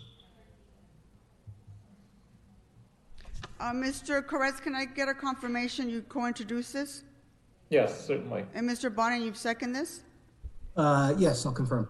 Okay, thank you. Mr. Buscaino, any others? Last one, on a lighter note, because we shouldn't take ourselves too serious around here in the spirit of the holiday. Whereas any official position of the City of Los Angeles with respect to the legislation, rules, regulations, or policies proposed or pending before local, state, or federal governmental body or agency must have first been adopted in the form of resolution by the City Council with concurrence of the mayor. And whereas the countdown to 2021 has already begun in the hopes that COVID would soon be done, the children were all happily waiting to return to school, which last year was an idea subject to ridicule. But out of the blue, there are still more stay-at-home orders to get through, so we must come together in equal measure to stop the spread before we are all filled with dread. And to that end, the holiday season is upon us, and whereas Christmas spirit is needed now more than ever, after the unprecedented year we all have endured, and whereas in order to ensure the delivery of presents and safe travels, it's necessary to exempt Santa Claus, Miss Claus, Rudolph, Dasher, Dancer, Prancer, Donner, Vixen, Comet, Cupid, and Blitzen, and all affiliated workers, including but not limited to elves, Frosty the Snowman, the Nutcracker, and Sugar Plum Fairies, from the city's regular rules and regulations, and whereas elves, elf, and other essential workshop personnel who need to be able to gather in toy-making workshops should be added to the city's list of essential employees. And whereas the Los Angeles Fire Department is ordered to suspend all chimney access requirements and related permits for the year 2020, and whereas the city's top secret North Pole Task Force has been in contact with both Dr. Fauci and LA County Public Health to confirm that Santa Claus and all North Pole inhabitants are not at risk of COVID-19 due to naturally occurring North Pole antibodies. And whereas LAX Air Traffic Control, Office of the Council President and the Mayor should be immediately notified to commence using the city's classified Santa mail delivery system for all emergency Santa-related communications moving forward. And whereas all consultation with the LA County Public Health, cookies and milk can still be left for Santa and carrots for reindeer. And whereas whether this year we're lighting menorahs or kinaras across the city or putting up a Christmas tree, it's our hope that the light of our good cheer can shine bright for all to see. So together we exclaim as we continue the COVID fight, happy holidays to all, and to all a good night. And therefore be it resolved by the concurrence of the mayor, the adoption of this resolution, the city of LA hereby includes in this 2020-2021 state legislative, federal legislative programs, support of legislation that would declare Santa, his reindeer, his elves, and all any affiliated workers be essential workers this holiday season and thereby exempt from regular city rules, regulations. Happy holidays, y'all. Love you. It's commendatory, right, Mr. Buscaino? Right. Okay, Mr. Blumenfield? Okay, mine is not as colorful of a motion, but it is more of a standard motion that deals with government bonds to acquire market rate buildings for the use of restricted income apartments. It basically says, moving clause, I therefore move that the council instruct the Housing and Community Investment Department, City Administrative Officer, Chief Legislative Analyst, and request the City Attorney report back on the feasibility of the City of Los Angeles becoming an additional member of the California State Association of Counties Community Improvement Authority, or any other entity that would support the issuance of bonds for the production, preservation, and protection of essential middle-income rental housing. And Mr. Price has agreed to second this. Okay, Mr. Price has confirmed. Any others? Mr. Blumenfield, do you have another? That's it. Okay, thank you. Ms. Rodriguez? Yes, I neglected a resolution. Now therefore be it resolved that by the adoption of this resolution, the Los Angeles City Council congratulates Angie Roman for her 46 years of dedicated service to the people of the city of Los Angeles and wishes her health and happiness in her retirement and success in her future endeavors. Is there a second? Second. Second by Mr. Buscaino. Thank you.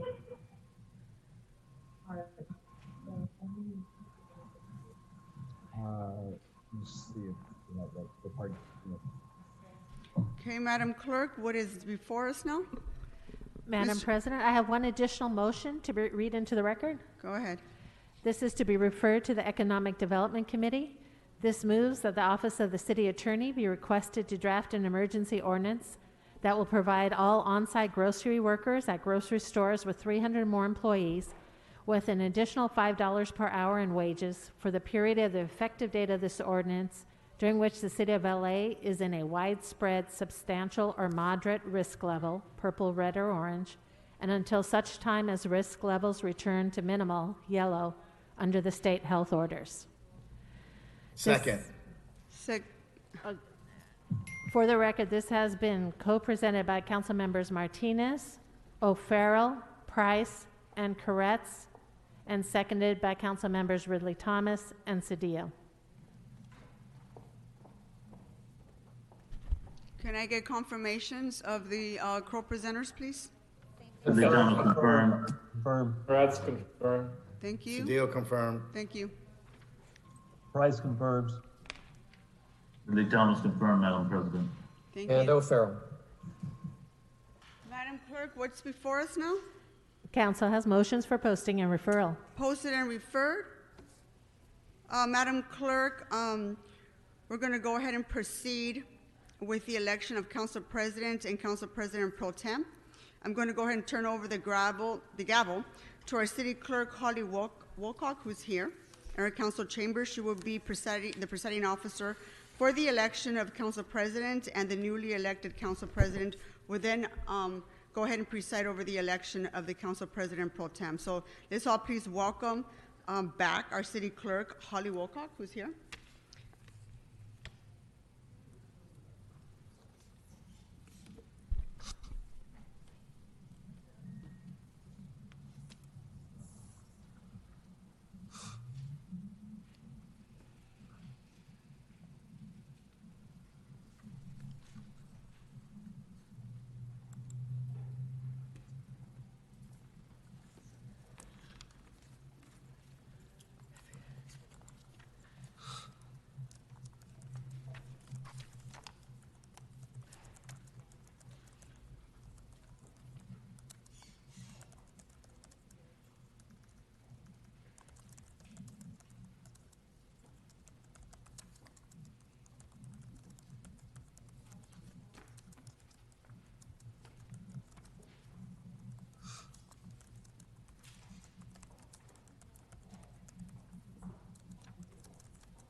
Good afternoon. I'm Holly Walcott, Los Angeles City Clerk. It is my pleasure to be of service to you as your City Clerk.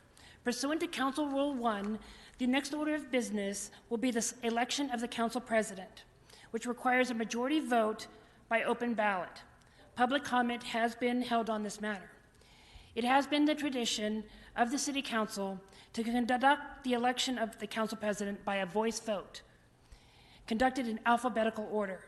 Unless I hear an objection, we are prepared to proceed in that fashion. Hearing none, as the council clerk calls your name, please state the name of the council member you are voting for to be president of the council. Madam Clerk, please proceed with the vote. Councilmember Blumenfield. Proudly voting for Nuri Martinez. Councilmember Bonin. I cast my vote for Nuri Martinez. Councilmember Buscaino. Proudly vote and cast my vote for Nuri Martinez. Councilmember Cedillo. Nuri Martinez.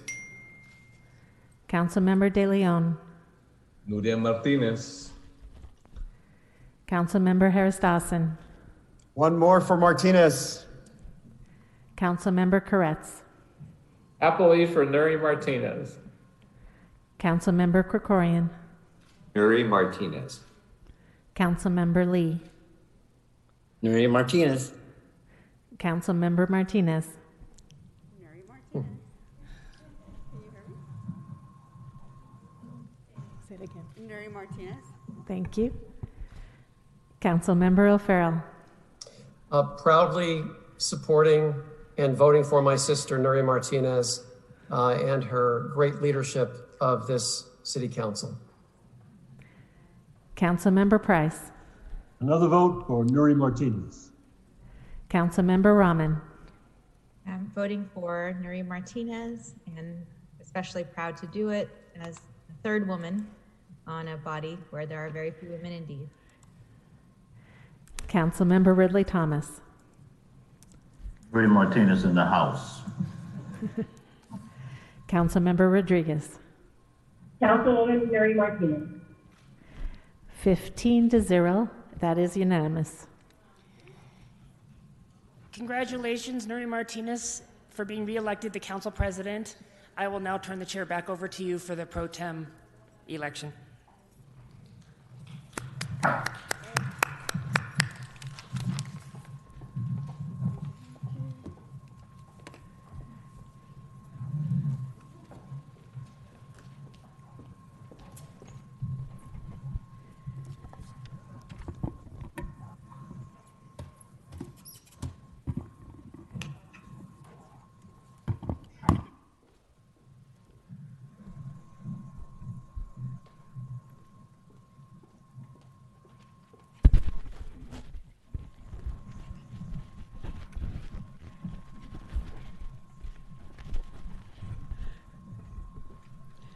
All right, thank you, everyone. It has been the tradition of the City Council to conduct the election of Council President Pro Tem by a voice vote conducted in alphabetical order. Without objection, we are not prepared to proceed in this fashion. Public comment has been held on this matter, so Madam Clerk, please proceed with the vote. Councilmember Blumenfield. I'll go for Joe. Councilmember Bonin. From San Pedro, California, Joe Buscaino. Councilmember Buscaino. It's the will of this body. I'll be more than happy to serve as a pro tem. Councilmember Buscaino. Thank you. Councilmember Cedillo. Mi hermano Joe. Councilmember De Leon. Buscaino. Councilmember Harris Dawson. Man with the best nickname of all the city council members, Mr. Joey Buckets Buscaino. Councilmember Koretz. It's a good month for Joe's, so I'll support another one. Councilmember Krikorian. Joe Buscaino. Councilmember Lee. I'm with Joe Buscaino. Council President Martinez. I am proud to support my brother, Joe Buscaino. Councilmember O'Farrell. Someone who is on everyone's bucket list, Joe Buscaino. Councilmember Price. I gotta go with Joe. Councilmember Rahman. Joe Buscaino. Councilmember Ridley Thomas. Joseph Buscaino. Councilmember Rodriguez. I heart Joey Bucket. 15 ayes, 0 noes. It's unanimous. Congratulations, Mr. Buscaino. Thank you, Madam President. And thank you, members. I'd like to just take a few minutes to say a few words, if I may. Thank you, members, for re-electing me as president of our city council, and I promise not to let you down. And thank you, each of you, for being a part of a council that has proven it can rise to the occasion when faced with the most challenging times. 2020 is coming to an end, and we have gone through so much together. I look back at this past year, and I'm humbled when I think about the challenges we faced and how we've responded. You'll remember back in March, everything had come to a stop. People were out of work, hospitals were overwhelmed, and other governments had frozen, but not us. Colleagues, the last time we met in person was on March 17, but we knew then that we could not shut down.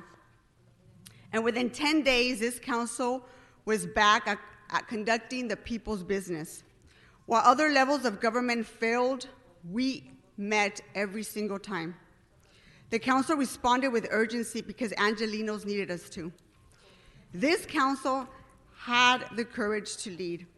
We immediately took action to protect workers who were being displaced. We protected workers who are risking their lives on the front lines as essential workers, those in grocery stores, drugstores, or food delivery. We took action on evictions to help renters stay in their homes. And I know each and every one of you took immediate action to meet the needs of your district. From meal deliveries and food drives to checking in on seniors and the most vulnerable. In such a difficult time, we all came together to serve.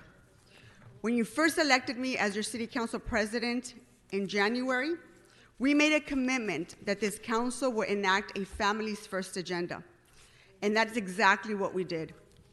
When the federal government finally came through, we let our actions do all the talking.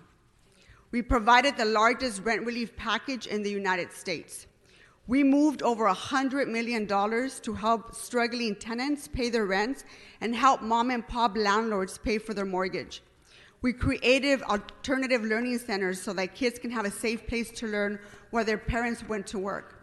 And we supported childcare so working moms wouldn't have to choose between taking care of their babies and their careers. We created a $50 million utility grant to keep people from falling behind on their bills. And we kept our commitment to addressing homelessness. We maintained our focus on the most vulnerable, seized 18 properties, and are securing over 7,000 beds to help people get off the streets. But that's not all we did. Together, we created programs to support local restaurants and help small businesses. Local businesses who are torn between conflicting restrictions and the efforts to provide jobs for our hardest working Angelenos. We were careful to avoid the mistakes of 2008 when we bailed out Wall Street rather than Main Street. Colleagues, we have done so much more, and we've done it with real leadership. I'm reminded of something I heard the other day. COVID is a storm that has swept this country. But while we are all in the same storm, we have to acknowledge that we're not all in the same boat. Some people are blessed with yachts, and some have canoes. But too many don't have anything, and they're simply drowning. And that is something that we cannot and must not forget. We're reminded of those inequalities during the summer months of the protests and demonstrations around policing. But this council chose not to shy away from those conversations. Instead, we took the time to come together, we listened, and we're responding. Because the one thing that is clear to everybody is that public safety is a fundamental concern for every parent, every child, and every neighbor. And how we deliver public service and public safety will be an ongoing conversation for all of us. Because Angelenos need more than slogans. Angelenos need more than a social media post. For all the crap that women put up with, and for all the crap that women before me have gone through, it's going to take a lot more than calling me a bitch to keep me from helping people. So to all the community-based organizations who have done the Lord's work over the years, to those who believe in truly organic movements, let 2021 be the year that we remember who we are as activists. Call out misogyny. Call out when people with entitlement try to be your savior. And call out when your movement and lifetime struggles have taken over by the privilege of those with their own guilt are trying to destroy the system that has benefited them at your expense. A real people's movement is about demanding respect, demanding racial justice, demanding environmental justice, and demanding social justice. And remember that real allies aren't here to fix people's problems for them. They're here to empower them to do it for themselves. True allyship is about respecting, supporting, and standing behind the people who are fighting for themselves, not in front of them. We close out this year with this fiscal crisis upon us. And for all of our efforts to adjust and respond, for all of our sacrifices that we are asking our workers and our residents to do, we must demand that the federal government act now to save lives and provide meaningful relief to our residents. Because budget crises are not about numbers on a spreadsheet. It's about the millions of families that are trying to stay alive. For all the policies and resources that we have committed to date, Despite all of our best efforts, Angelenos will literally be left out on the cold if the federal government does not step in to help us. Colleagues, let's be honest with ourselves. We need to do so much more. Every day we are confronted with the painful truth that so many of our fellow Angelenos are hurting. COVID has brought us so much loss. Families have lost their businesses and their jobs, and they have lost all hope. They are starving, waiting for up to 2 hours in modern-day bread lines for food that might last them a week. Their businesses have been closed yet again, and the relief that they need can only come from the federal government that has abandoned them. COVID has brought us desperation, despair, and death. Before the end of this year, we're looking at the real possibility of 10,000 deaths in LA County. Think about that. 10,000 families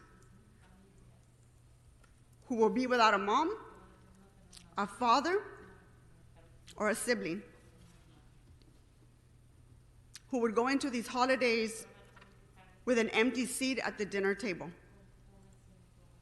While this holiday season is like any other, we still have things that we have to be grateful for. We will go into this holiday season thinking about those that are struggling and thinking about all the work that we have to continue to do. Colleagues, thank you again for your support and for sticking together through this crisis. And as you know, the inequities in our city are most visible more than ever. But so is our hope and the potential for our city. The months ahead must set the stage for the kind of rebirth that only our city can imagine. I know that together we will accomplish that for our residents. So please be safe, and may everyone's families be healthy. May God bless you, and may God bless our City of Angels. Thank you.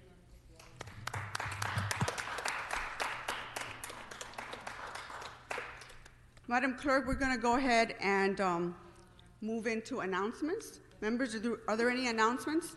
And then we'll move into adjourning motions.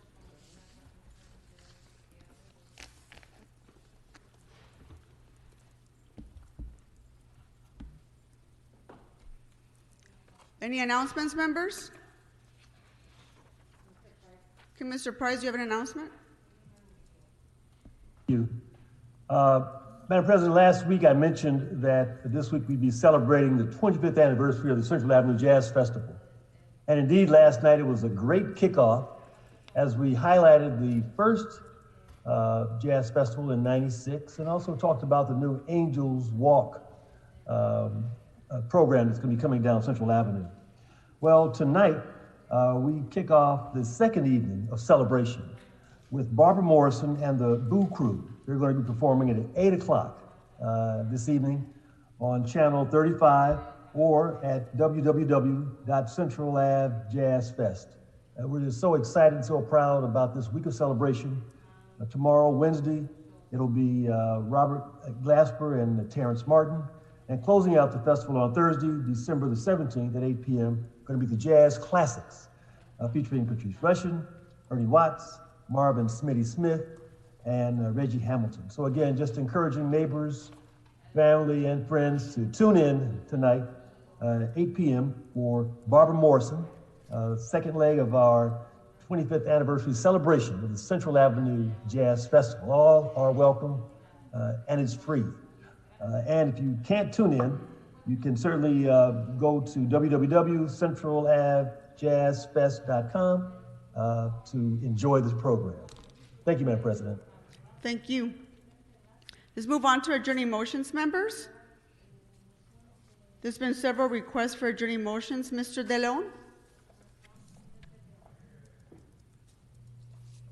Thank you very much, Madam President, as well as colleagues. It's with deep sadness that I journey in the memory of Kathleen Stevens, who passed away last month, November 18th. She was born right in the heart of Boyle Heights. She was born at White Memorial Hospital in 1960.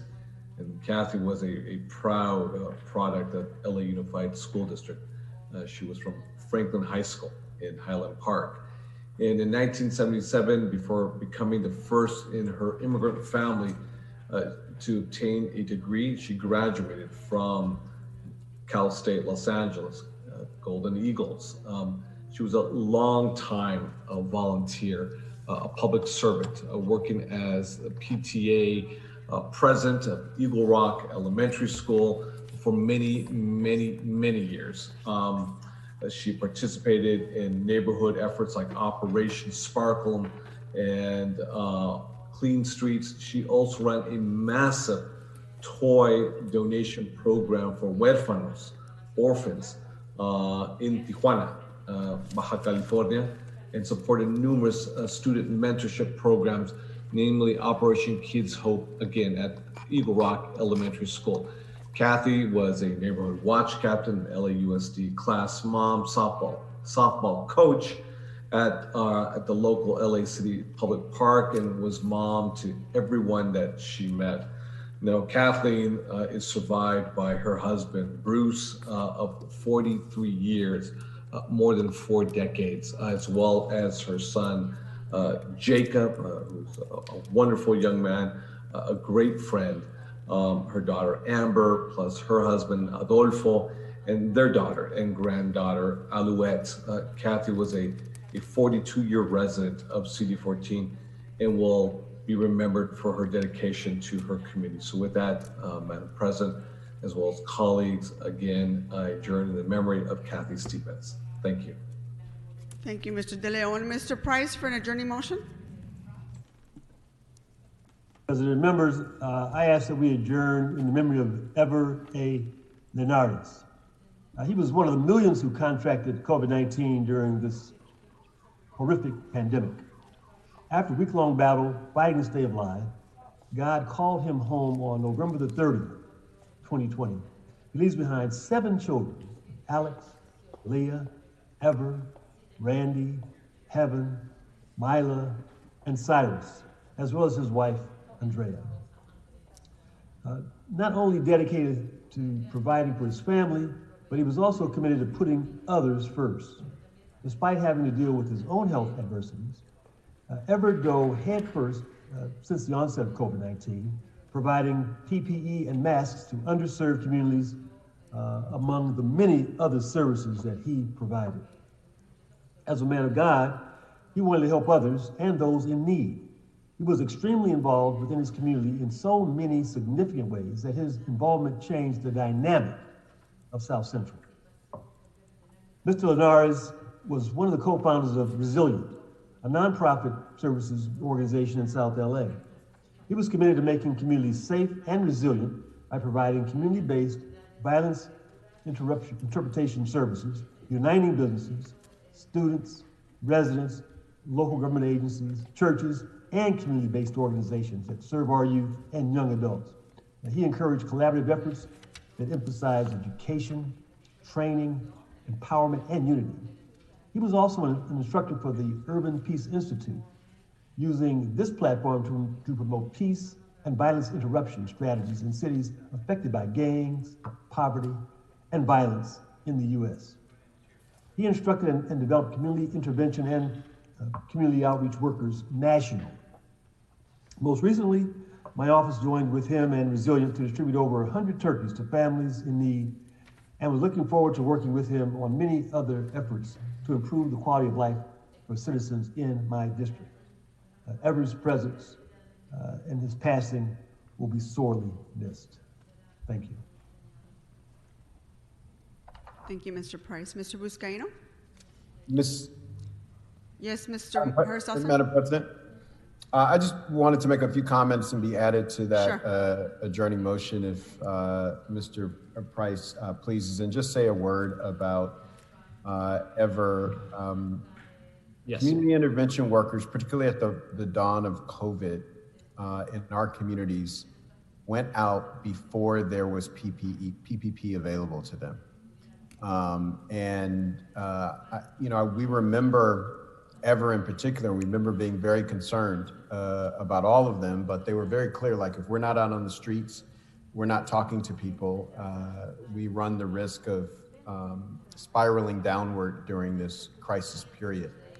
And he stepped up in a big way and unfortunately contracted COVID during that time. I am especially moved by his loss because we have special designations for people who put their body on the line for us, and we recognize them, and we do that as we should.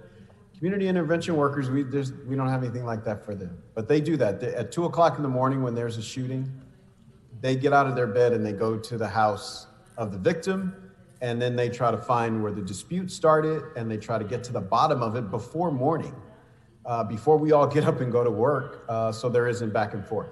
And Ever was one of the folks who did that and just showed up everywhere and every way that the community needed him. So we wanted to pay him the highest respect that we can and express the gratitude of a grateful city and a hopeful community, and wish that he rest in power going forward. Thank you, Mr. Harris-Dawson. Mr. Buscaino? Yes, thank you for that, Mr. Price. May his memory be a blessing. Our CIWs are just incredible angels in the city of angels, and they have been our frontline workers, though in the shadows. May he rest in peace. Colleagues, I'd like to adjourn in memory of one of our own, a member of our own city family, and take a moment to reflect and honor his life. Senior Lead Officer Michael Robertson, born April 17th, 1956 in Lake Charles, Louisiana. He was in charge, and you remember seeing him at the mayor's office security detail, working the desk. He was assigned as a senior lead officer in 2005 and started his career with us in 1987 as the city's Department of General Services as a police officer.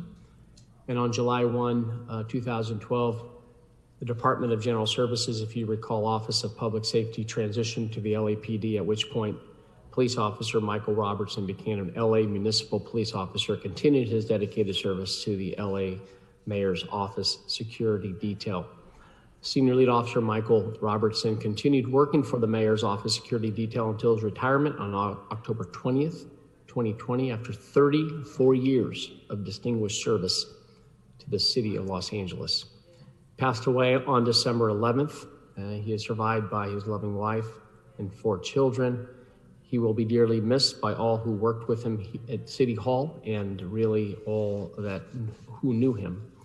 I'll never forget him. Such a great man, a good soul, embodied our community policing philosophies, and was just a good man. He will truly be missed.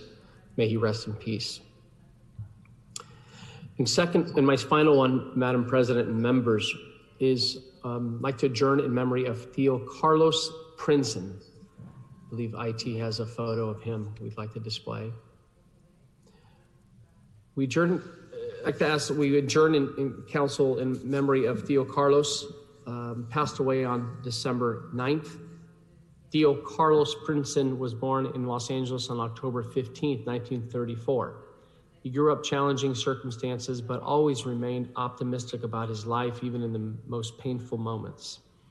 He was a proud union brother of Teamsters Local 692 in Long Beach and helped negotiate union contracts with trucking companies in the ports of LA and Long Beach. Theo Carlos was always there to support you when the community of Wilmington needed him, and always supported students, teachers, and administrators. He was an outspoken man who always gave sound advice, and for decades, Theo Carlos volunteered at the Banning High School Parent Center, where he mentored many generations of students. A number of students mailed him letters over the years describing the impact that he had on their lives, and some even mentioned how his mentorship saved their lives. Theo Carlos was a spiritual man with a deep love for his Native American heritage. He believed that he was placed in this world for a purpose and dedicated his life to bettering the lives of others. He was a selfless man. Theo Carlos Prinzin passed away peacefully in his sleep. He spent the final days of his life serving others and making sure they had everything they needed to survive this pandemic. He will forever be remembered and his legacy will live on the hallways of Banning High School campus, the Wilmington community, and the Harbor area. My wife, Jay, and I had an opportunity to speak to his wife yesterday.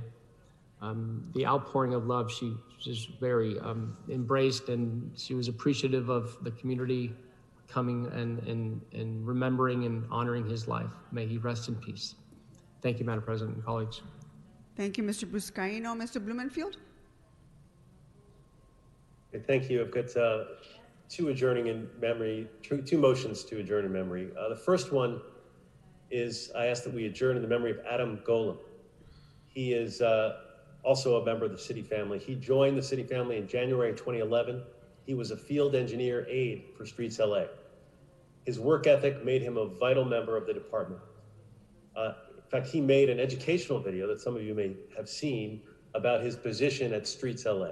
He said that his position required a, quote, willingness to learn, the ability to coordinate with others, and the integrity to be a good steward. Unfortunately, we will no longer have the benefit of his good stewardship here in the City of Angels. He left this world at the young age of 43 while he was on vacation in Maui with his family. He spent his last days on Earth swimming, floating, snorkeling, looking for sea turtles, but tragically died when a heart arrhythmia issue struck him at the worst possible time when he was in the ocean, unable to receive assistance. According to his wife, Christina, Adam was a humble man of integrity, and he was always looking out for her and everyone else around him. Adam was described as a sincere friend, a loving son, a thoughtful brother, a creative designer, a funny guy with a great sense of humor, and a dedicated spouse. He is survived by his wife, Christina, his parents, Paula and Greg. In lieu of flowers, they ask that if you want to honor Adam's memory, do so by adopting a pet or supporting a local animal organization or making a donation in his name to MauiReefs.org, an organization working to maintain healthy coral reefs in Maui County. I'm also asking that we adjourn in the memory of David Lander. We lost David on December 4th at the age of 73. David was known to many because he portrayed Squiggy on the beloved TV show Laverne and Shirley. Across his career, he appeared or voiced characters for over 100 different TV shows and films, including League of Their Own, Who Framed Roger Rabbit, The Bold and the Beautiful, Twin Peaks. He was a lifelong Pittsburgh Pirates baseball fan. In the early 80s, he became a minority owner of their AAA affiliate, the Portland Beavers AAA team. And in the 1990s, he served as a talent scout for the Anaheim Angels and the Seattle Mariners.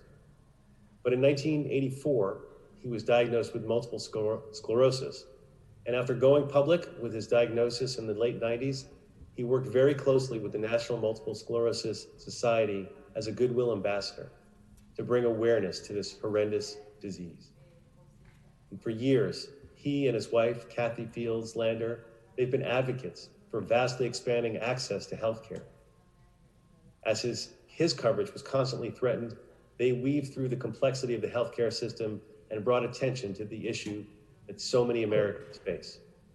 Hopefully we'll honor his memory with some real healthcare reform this coming year.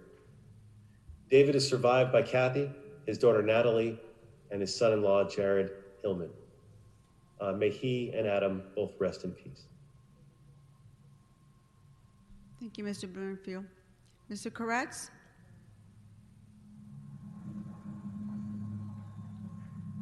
Thank you, Madam President.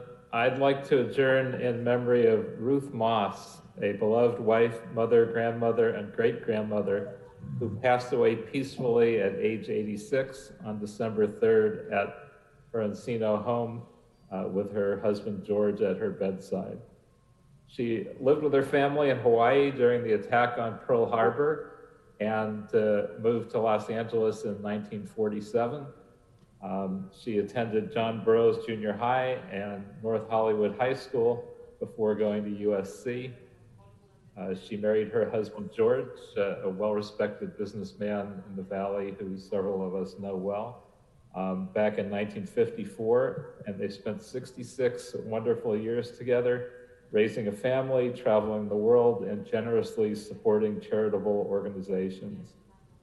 Ruth was an outgoing, kind, and gregarious person with a keen sense of humor and most importantly, a passion for social issues. Ruth assumed leadership as the National Vice President of the Anti-Defamation League. She was a member of the Board of Directors of the Venice Family Clinic, President of the UCLA Medical Center Auxiliary, a volunteer coordinator at the UCLA Neuropsychiatric Institute, and had many other leadership roles in charitable organizations. With George, she established the ADL's Daniel Pearl Award and supported the medical research projects, including those at the UCLA Jules Stein Eye Institute. In addition to her husband, George, she is survived by other members of her loving family, including her daughter, Karen Moss, her sons, Stephen and Richard Moss, a number of grandchildren and great-grandchildren. Ruth was cherished by her family and many friends, and she'll be sorely missed by all who knew her. And in lieu of flowers, the family asks that you make a donation to the Anti-Defamation League or your favorite charity. May she rest in peace. Madam President? Yes, Mr. Blumenfield? May I add a few words, and Mr. Koretz, may I join you on that adjourned memory? Please. Yeah, I didn't realize, it's very tragic, I didn't realize she had passed, but I served with her on the Anti-Defamation Board, Executive Board, the Regional Board. Was good friends with her and her husband, George, and their kids. It's really tragic. She was an incredibly generous woman who really cared about the community. So it's a great loss to all. Thank you. Any others, Mr. Koretz? No, that's it. Thank you, Madam President. Thank you, Mr. Reedy Thomas. Well, thank you very much, Madam President. I just simply wish to be added to that of the passing of Michael Robertson, as indicated by Councilmember Buscaino. When I first came to the city, to Robertson, was with the Department of General Services, and we built the Constituent Services Center at 83rd in Vermont. He staffed that for the full duration of the time that I was there until my departure. We remained in contact and would see him periodically at the guard station, the mayor's office, fond and appropriate exchanges always. A long-term resident of the city of Los Angeles, and always had a desire to return to the South, which he did, to live, only to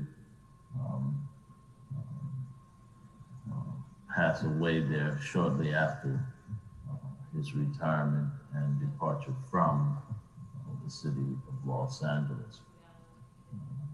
He was a credit to the city family, Madam President, and members of the council. We shall never forget him. Staff then, some of whom are on my team now, remember him with respect, and we acknowledge the fact that he has passed. Extend our sympathies, our condolences to his entire family. And we simply say, may he rest in peace, Madam President. Thank you, Mr. Bonin. Thank you, Madam President. I'd like to adjourn today in memory of a great civic leader in Council District 11, and more importantly, a friend of mine. Craig Eggers of Playa del Rey passed away unexpectedly on November 26th at the age of 67. Craig was one of those guys who had his hands in pretty much anything to make his neighborhood and his community better. He taught Sunday school at St. Anastasia's Church in the Westchester Playa del Rey area. He was very active with youth programs at the Westchester YMCA, donated his time with AYSO and the Boy Scouts. And for a number of years, both before and shortly after I took office, he was an elected member of the Neighborhood Council of Westchester and Playa del Rey, and was particularly engaged on LAX issues and in working through what was then a big era of controversy between the neighborhood and the airport and helping move things forward in a way that benefited the neighborhood. He was a bit ahead of his time. He and his wife, Catherine, whom he followed here from Cincinnati, settled in Playa del Rey, and they had 2 kids, Karen and John, and Craig retired early to support Catherine's career. So she could work full time. He stayed home and helped raise the kids and took care of the household. He was a huge and avid cyclist. He loved cycling, and that's where you could find him almost every weekend. He loved to cook and was known for his incredible chili, his Cincinnati chili. Loved going to musical performances, but his real love, most of all, aside from his community, was his family. He just loved his son, his daughter, and he loved his 2 grandchildren, Tyson and Tanner. He would spend so much time with them, just snuggling or reading books or assembling models. He was just a wonderful guy who was known for his kindness and his integrity and his sense of humor. And he is going to be sorely missed by his family, by his community, and by me personally. My condolences to his family, and thank you for adjourning in his memory today. Thank you, Mr. Bonin. Mr. O'Farrell? Thank you, Madam President. Colleagues, we have a friend and a member of the city family who is hurting today. I'd like to adjourn on behalf of our friend, Abigail Marquez, a family member of hers, Tyler Anthony Marquez. I'd like to adjourn today's meeting in honor of Tyler. Tyler was born on April 1st, 1996, to birth parents Carlo Marquez and Carol Zielinski. Tyler graduated from CSU Dominguez Hills with a Bachelor of Arts in Communications in May of last year. He was the CSUDH mascot in 2018.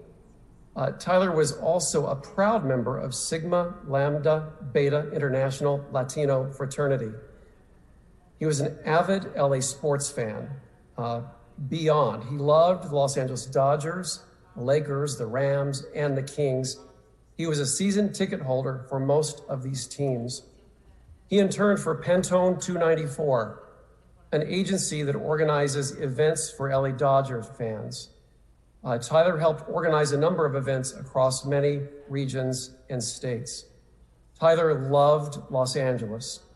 In 2012, Tyler got his 5 minutes of fame by catching Matt Kemp's walk-off home run at the Dodgers versus Nationals game. He loved his family and friends and was always willing to lend a helping hand. Tyler was a loving and patient big brother and best friend to his father, Carlo. He served as the best man at his dad's wedding when he married Abigail in 2006. The Marquez and Zielinski Tovar families are grieving this unbearable loss of this young man. They'll be establishing a scholarship in his name for future Cal State Dominguez Hills, the Toros. Tyler Anthony Marquez passed away on November 23rd, this past month. On behalf of the Marquez, Zielinski, Arroyo Tovar families, they wish to extend their deepest appreciation to family and friends who've offered support and care during this tragedy. To list all the ways Tyler affected their lives for the better would take hundreds of pages, their family says. They gathered recently to celebrate his life in the spirit of gratitude, for he blessed so many with his special touch, laugh, presence, and love.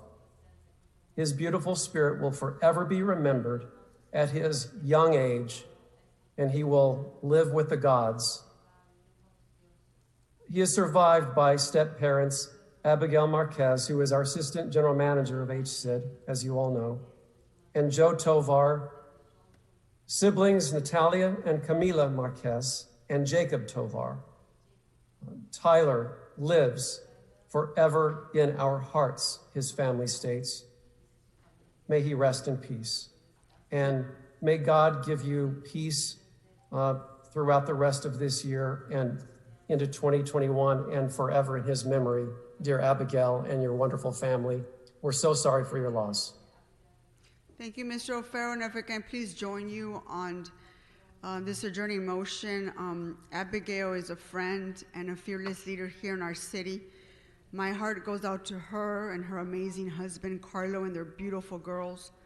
You know, all I can say is I can only imagine what they're going through, but knowing how resilient and how close of a family they are, I know they're relying on their faith and their family to get through this. And I just want to extend my condolences to the Marquez families at this time, and also just know that we're here for you, Abby. Whatever you need, whenever you need it. We are a family. We're a city family. We will always be with you. May his memory be a blessing. Thank you, Mr. O'Farrell. Ms. Rodriguez?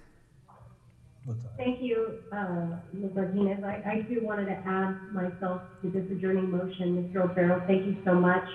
No parent should have to endure the pain of losing their child. Tyler, I know, was a very special part of the Marquez family, and you know, Carlo, I know how tragic this loss has been and impacted all of them, but I know particularly so how devastating Carlo, just the devastation of what they're feeling right now with this loss. Tyler was a very important part of the family, and I just want to send my love and condolences to Abby and the girls and everybody whose lives have been touched by his life. And I'm just heartbroken when we found out about his untimely passing, and no parent should ever have to endure that pain. And my love to you all, and whatever they need, we are here in support of you all during these very difficult times. And may we love you. Thank you, Ms. Rodriguez. Any other adjourning motions, members? Madam Please. President? Yes, I'd like Mr. to be Price? added to that for Abigail as well. I'm sure we all would. We know her, we love her, as you so eloquently said. But I'd like to be added to that adjournment as well, please. Thank you, Mr. De Leon. Yeah, Madam President, I also too want to add my remarks to all the council members who spoke about the Marquez family. It is a devastating, it's deeply tragic, and especially because, as you mentioned, Madam President, the common thread that weaves through this tragedy is our close relationship with Abigail Marquez, who has an incredible history in City 14. So I just want to add my comments to you as well as the other members. Thank you. Mr. Cedillo? Also add my sentiments to your comments, Madam President.